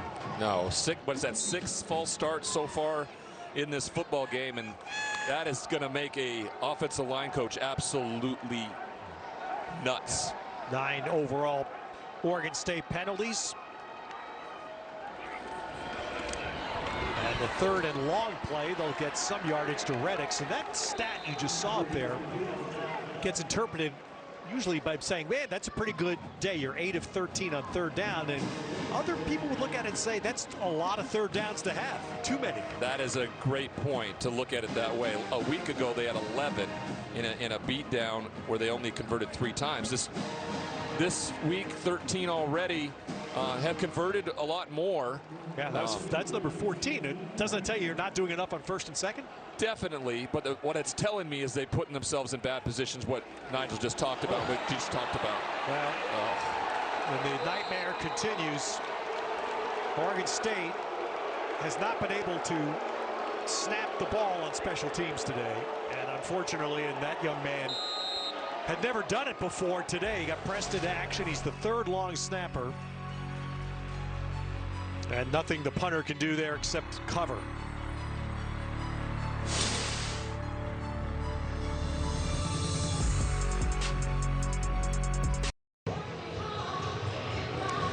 Early 4th quarter, Fresno State with a chance now, an opening to really bust open the lead. We invite you to start the season off right, get game day ready. Scan the QR code you see to shop team swag and game day essentials from the CW Football Saturday Shop. It's all brought to you by Dick's. Every season starts with Dick's. Now this is a a hard game. In fact, if you look at that, you'd say it's a miracle that Oregon State's only down 2 points. Yeah, it is a miracle with all the simple things of football they haven't been able to execute. And now the defense is put in a very tough position to try to keep them out of the end zone, because if they do, it's a 9-point game. And there's a reverse to wide receiver Avit. And the big-bodied receiver came from Maryland to Fresno State, takes it down. That'll be a first down at the 11. You know, we talked about this in the pregame. This is just a great play call here, using the speed of Avit on the outside. EJ gets his way in the way of a defender, just enough to get going. But we talked about in the impact players and the keys to the game. One of them for me was EJ Warner being a great game manager. And I think that name, that identifier gets a bad rap sometimes. When you manage the game better than anybody out there as a quarterback, that's how you win football games, and that's what EJ's been today in this football game. Luke, and he bounces out of a tackle. And that has been said a little too much today from the Oregon State side, and Rayshon Luke strong to break through the attempted stop of Nico Taylor, and he winds up getting to the 7. You know, when you see teams kind of start to take on the identity of your head coach, and Matt Entz, his time in North Dakota State, those teams look like this. They look really physical up front. They had a strong quarterback in how he managed the game, not necessarily all with his arm, and great running of the football. And that's exactly what this team has been offensively today. Luke, and that time they get him. That's Foster. Dexter Foster clipped him. Got both ankles and drops Luke for a loss. What a huge play. He comes off the edge unblocked. And just as Luke hesitates at the point of attack and tries to explode to the left, Foster, to your point, just trips him up enough in the backfield to set up a long 3rd down. Now EJ, what he needs to do here is try to get the ball in the end zone if they have a play call on for a pass, but no mistakes here. More points are plentiful. That takes it to a 5-point lead. That means Oregon State would have to score a touchdown. Throw into the corner. It's going to be way out of bounds. So no shot there for Jan Farrar, the Fresno State target. And that, boy, give Oregon State defense credit, because they dealt a terrible hand there and at least going to force a kick. Yeah, great job on their part to get a stop. I thought EJ made the right choice there, going to the one-on-one option down at the bottom, but the pressure was too much for him to get an accurate ball. Made sure there was no chance that it was 50-50, and now they get an opportunity to get points here on this drive. 28 yards for Dylan Lynch. And he drills it through, so Fresno State now with a 5-point lead at 9:06 remaining. You think about Fresno State football and what Matt Entz walked into, and I think everybody in this part of the country understands the passion for Fresno State sports, again in the Central Valley of California. The history of Fresno State football, which we told you goes back to the 2001 to 2002 with David Carr, and great coaching of, in past years, Jim Sweeney, Pat Hill. And in more recent, just think about the most recent years. There's Pat Hill, who's now works on the Fresno State radio broadcast, standing up here. And think back, old Bulldog days in the PCAA. Remember that, with Henry Ellard, who went on to play well in the NFL, as did Logan Mankins with some rings. Coach Hill. And then brothers, David Carr, #1 overall pick in the NFL, and Derek Carr, who had a magnificent connection in his years at Fresno State with Davante Adams. And that's pretty good lineage of players. Trent Dilfer was exactly right. You mentioned Super Dilfer. Bowl champion and first-round draft pick, was a quarterback in the 90s there. Nice reversal there by Wells. And then more recently, Jake Hayner, the coaching of Kalen DeBoer, and by Jeff Tedford in his wonderful period there. News Nation Wednesday is a primetime event. Bill O'Reilly uncovers disturbing parallels between history's most ruthless leaders and today's global threats. Bill O'Reilly confronting evil Wednesday at 10, 9 Central on News Nation. To find it, go to newsnationnow.com. You'd think they might have like the special teams players in confronting evil this week. It's been just a horrible day if you were a special teams coordinator having to deal with the things that they've had to deal with. Yeah. Oregon State has 100 more total yards in this game on offense. 100 more. And they've run almost double the amount of plays. Their defense has been sturdy. You know, they've not stopped the run as well as they would like, but a lot of Fresno State's points have been gifts, direct gifts. I mean, this team for Fresno State ran for 350 plus yards a week ago on the ground. So much improved. Yeah. And now Oregon State, remarkably, despite all of their self-inflicted damage, still has a shot in this game with just under 9 to play. They've got to get out of this hole caused by their 10th penalty of the game. What we'd love to see, if you're a Beavers fan out there, is one of these long, soul-sucking drives that doesn't allow Fresno to have a chance to get the ball again and ends up in the end zone for a victory for this Oregon State team. But they're going to have to execute and not be backed up second and long. Murphy taking a shot. There's the big hit. The first one in the pass game for Oregon State. Murphy to Taz Reddix for 36. It's just an example of the cornerback getting his eyes in the backfield, looking at that running back in the run pass option, and a great throw to get it inside right before the safety gets over the top. Great execution, good play by Murphy to Taz.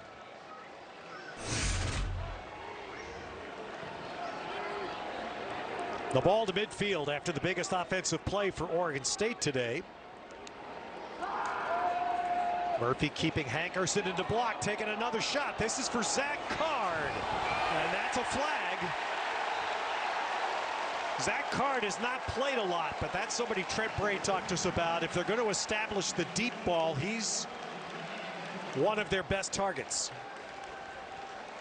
Yeah, I don't know if this was the right choice by Murphy, especially with a situation, but he got lucky and was able to get an interference call down the Pass field. interference, defense, number 28, 15-yard penalty, automatic first down.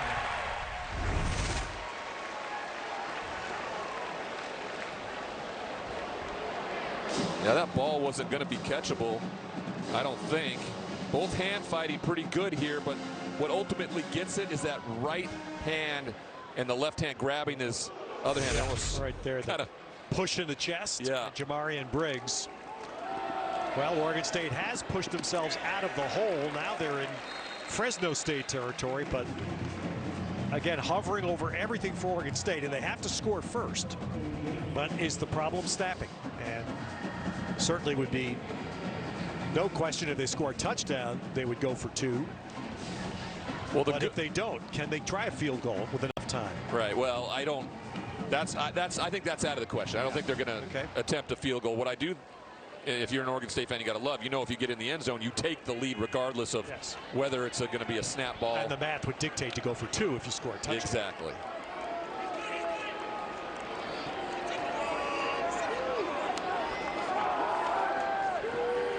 Inside there, nicely done by Oregon State. And Card, let's see where they mark this. It's right near, actually going to be a half-yard short of the first down with Finn Claypool on the Fresno State tackle.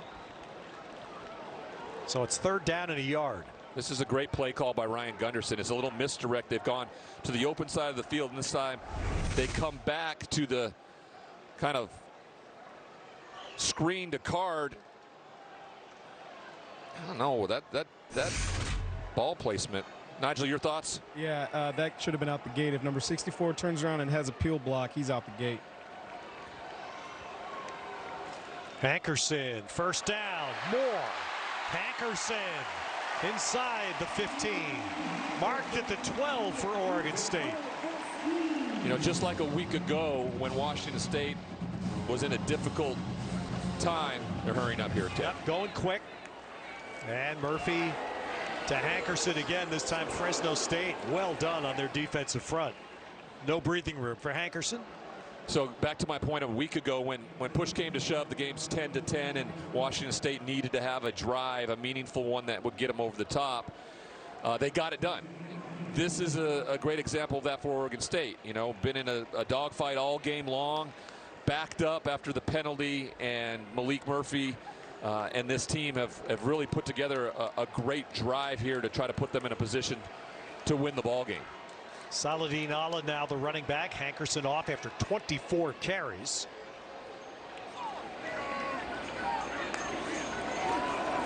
Murphy, nope, high. Tight end Caulfield was pretty much blanketed in the coverage. Tim Thomas, linebacker, doing that for Fresno State.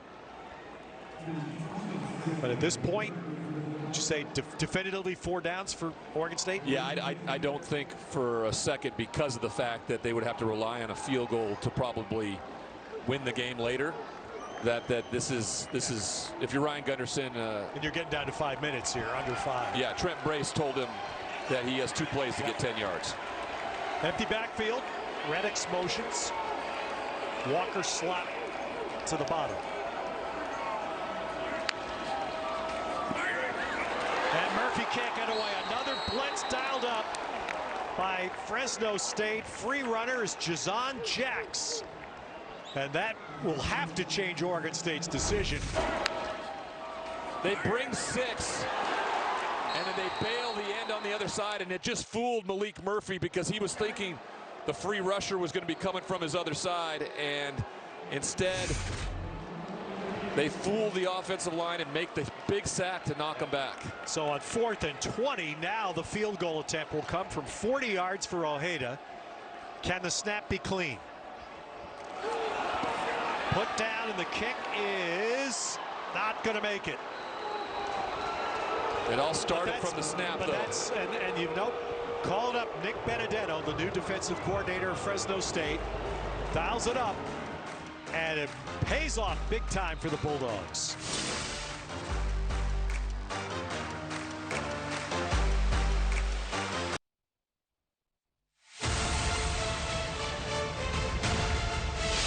Fresno State leading by 5 in the 4th quarter, and let's now take a look at our progressive player of the game.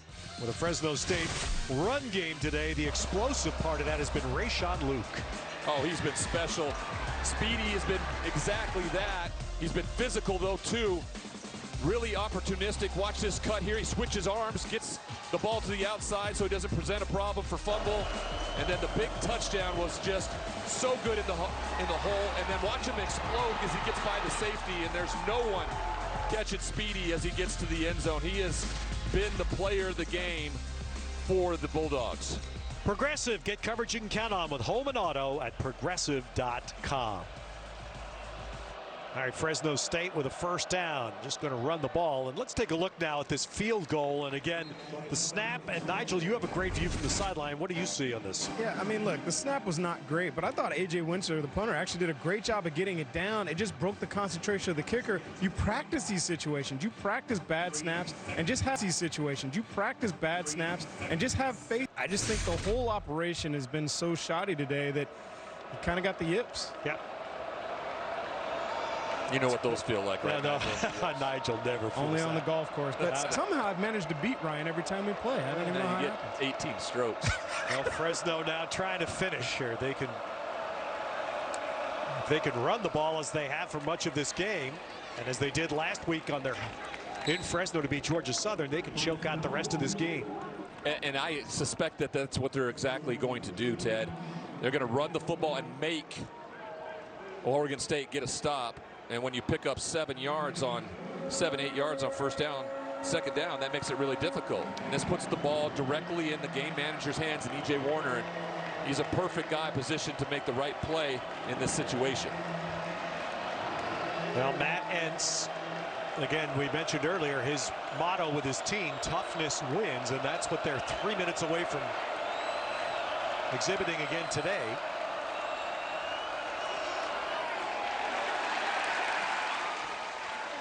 I would say, even though there has been some running, 170 rush yards by Fresno State, that Oregon State defense has acquitted themselves in some of these tough situations. Yeah, that 3rd down right there was a huge stop for this Oregon State team, because now they're going to get the ball back right around the 2-minute warning, 2-minute timeout. Jacob Schuster was the man, big man on that front that made the hit for the Beavers on Brandon Ramirez, and now Fresno State brings out the punt team. Should snap the ball down And by the time the punt's over, close to 2 minutes. And Trent Walker, fair catch as well. Oregon State, after everything that has happened today, most of which they've done to themselves. And look what Trent Bray's saying. He's saying, remarkably, we still have a chance. And listen, if you're Trent Bray and you're talking to Ryan Gunderson and saying, we're not, it doesn't matter. You have 4 downs every single time the rest of the way through. We cannot settle for anything less than a touchdown and a win here. Otherwise, with what the schedule looks like ahead for them, they travel to Texas Tech next week, then to Oregon, and then have Houston on a Friday night before their long trip to North Carolina against Appalachian State. So this is imperative that they find a way to win the football game. Hankerson, the running back, flexes out to the top.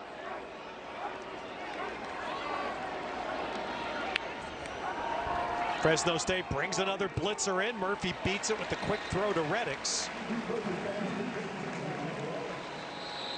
And that'll get us to the 2-minute timeout. Well, stay with us for the final 2 minutes of the game. And it's presented by the Wells Fargo Active Cash Credit Card.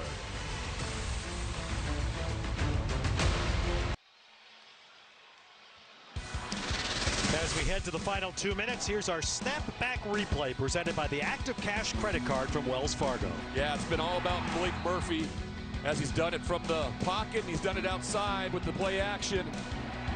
Great touchdown passes to both his wide receivers, and then a little touch one over the top to his fullback for his 3rd touchdown pass of the football game. That's exactly what this Oregon State Beavers team is going to need from their star quarterback here on the final drive. Brought to you by the Wells Fargo Active Cash Credit Card. Be a 2%er. Earn unlimited 2% cash rewards on purchases. Terms apply. Screen misfired. That was a great play call. They had it all set up. Malik was just not patient enough, and Hankerson kind of got himself tangled up with his blocker. That would have been one of those ones that Nigel talked about out the gate if the ball was going to be able to be completed. Execution in a timely manner, again, falls short. So, 3rd down. And to the point we made earlier, Ryan, this is the 17th 3rd down play for Oregon State. And, of course, this is going to be 2 plays if they need it.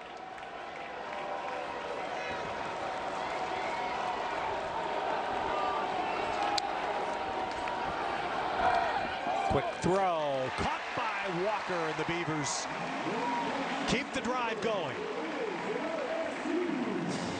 Boy, Trent Sauce Walker really has he's become Malik Murphy's safety blanket in those situations. He was going only to him and put it perfectly in his arms. 6th catch for Walker. Reddix, that goes off his hands. Reddix has caught 10 today. Taz Reddix had, coming into the game, 18 career catches, 10 today. So almost got to where he was on his career. This drive here, if they were able to execute, would put them up near 490 yards of total offense on the day. It's not been their lack of execution and playmaking. It's just really been that 3rd part of the tripod. It's been one position. Yep. The one you never think about in this game until it goes awry. There's a man open, and Oregon State is in Fresno State territory. And Trent Walker, who grew up coming to games here, stayed here through 3 years after walking on, waiting for a shot, and then after last year could have left and stayed for a 5th year. The kind of player that really personifies Oregon State football. Look at this. This may go. It is a touchdown, Oregon State. David Wells.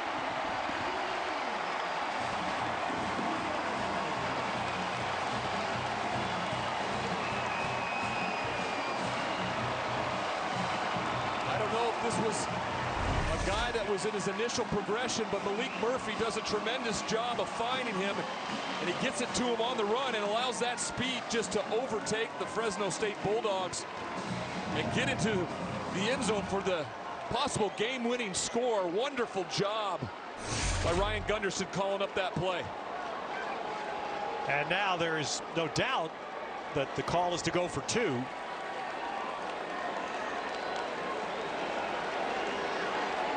This is big because, of course, if they are able to get it, it'll be a 3-point game. But if not, that allows Fresno State to put themselves in a position to win it with a field goal.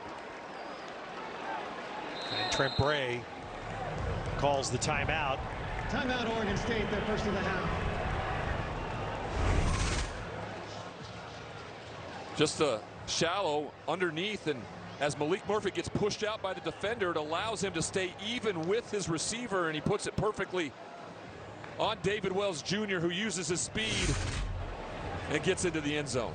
Only the second touchdown of Wells' career. And you can see Matt Entz is likely thinking it's not over, but how are we behind? And the answer largely is 485 yards. And look, Ryan, we said at the beginning of the game, all eyes in Corvallis today were on number 6. Yeah. Number 6 has answered.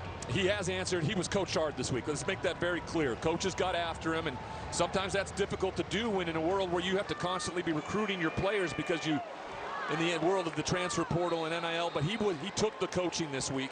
He knew what he had to do to get better, and I think he's been as spot on as anybody in this football game. So the 2-point play coming.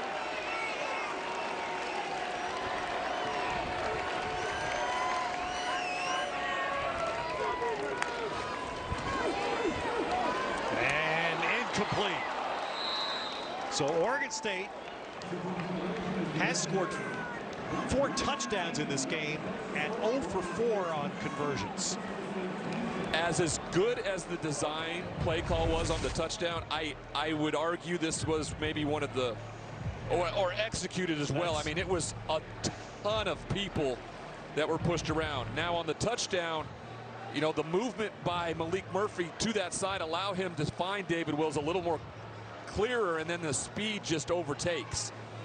And now they have the lead, and the defense, which has been outstanding, I feel like, in the second half here, has to make one final stop.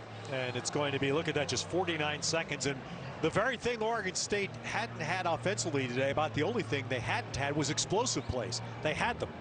Yeah, they came on that drive, and 3 of them in particular, and they all allowed for this team to take the lead and give them some positivity. So let's start right here at the kickoff. Again, Oregon State would be, I'm sure, thinking we're not kicking to Rayshawn Luke. Or at least that's what that kicker should have been told before he stepped onto the football field. And again, it's a little chip shot opposite from Rayshawn Luke's side, but it's going to give Fresno State respectable drive start, fielded by Jordan Malaulu, and he runs it back across the 30-yard line. Well, coming next on CW Sports Saturday, next NASCAR Xfinity Series will speed into St. Louis and then up to Pullman for San Diego State and Washington State. CW Sports Saturday will continue next, only on the CW. So here we go with 1:13. Fresno State has their timeouts. E.J. Warner, we'll see how much throwing is going to be here. Does he run? Yes. And he's going to be, is that a first down? Yes, they're going to give him the marker. Ball out. Play was blown dead.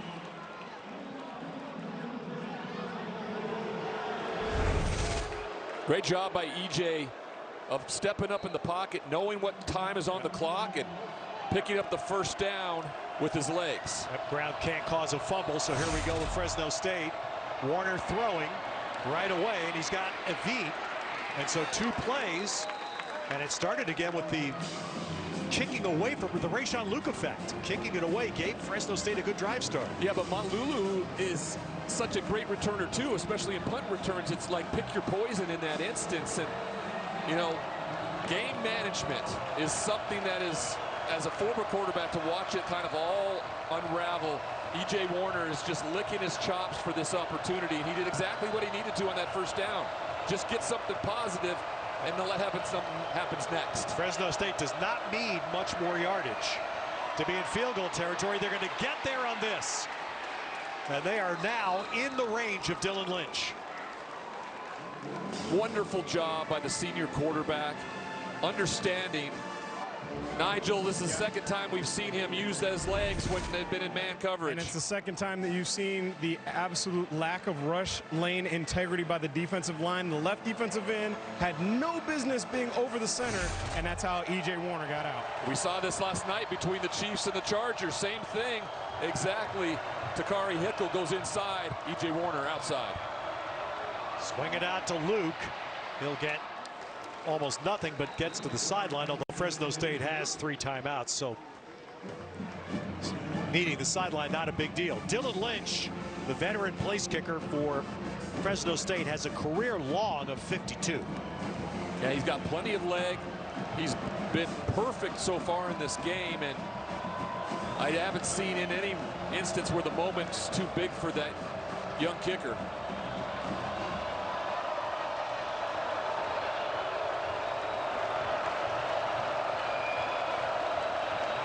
Second down.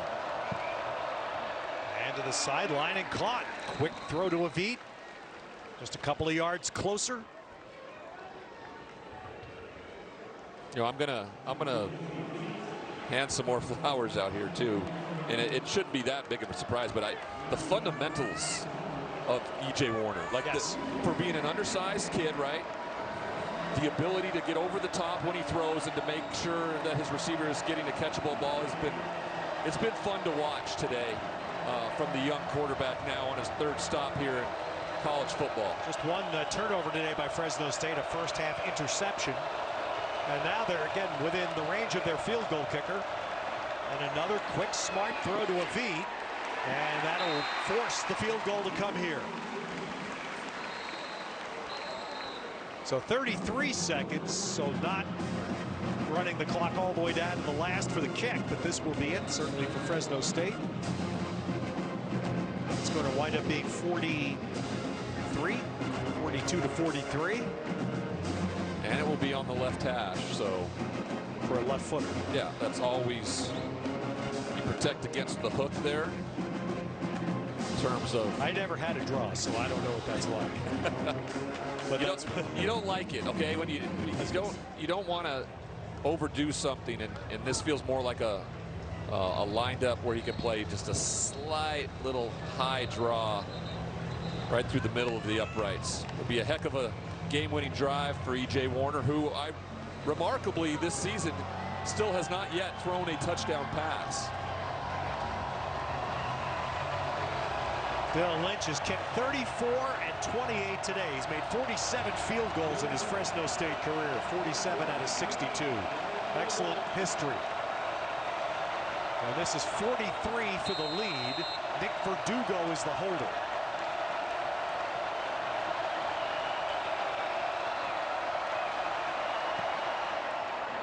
And Lynch drills it.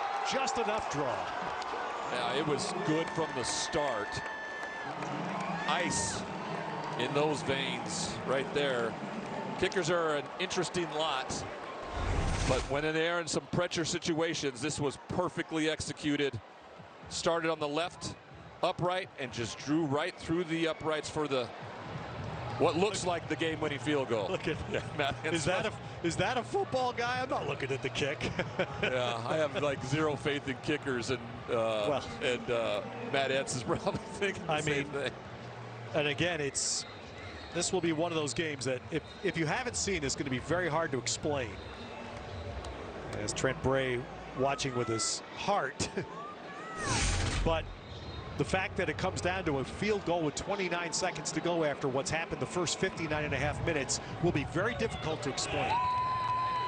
It is, yeah. I mean, I don't know how you take a snapshot of this as you look at the statistics up and down. 369 passing yards for Oregon State versus 121 for Fresno. The biggest things that are going to explain this game are the penalties. 10 penalties for Oregon State. And the other side of that is what the special teams unit has looked like. It's looked like an absolute mishmash. 3 snaps by Oregon State that were unable to be punted. One of them, the punter trying to kick the ball, which Fresno State ran for a touchdown. No conversions on 4 touchdowns by Oregon State. Right, that line drive along the ground picked up by Walker, so Oregon State will start from the 20-yard line, and the normal football mindset is you just hopefully you can get a couple of bombs here and get into field goal range, but that is sure as heck it's probably the only hope they have, but it's very dicey. It's very dicey because they can't get the snap back, you know. And by the way, Brad, look at the total play number. 79 plays run by Oregon State to 46 for Fresno State. Yeah, these are things that are hard to explain the score. The difference is that Fresno State executed when they needed to in the most decisive moments of the football game.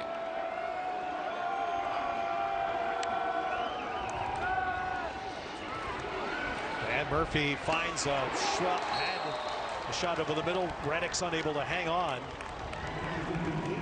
You know, Malik coverage by Harris. It's been impressive to see him when he gets relocated outside the pocket, of how quickly he sets his feet and fires it. That was a perfectly thrown pass that was just knocked away and dropped at the end. Let's I think to summarize this for Oregon State with 21 seconds to go, again heading into their next game, this is answering the offensive concerns coming out of last week. It is. You're exactly right, but I would counter that too on the other side with Fresno State answering all the concerns after that beatdown against Kansas in week 1. Absolutely, and Reddick hangs on and takes a big hit. So Oregon State's, let's say they're going to scramble up here while the clock stops for the chain reset. 15 seconds.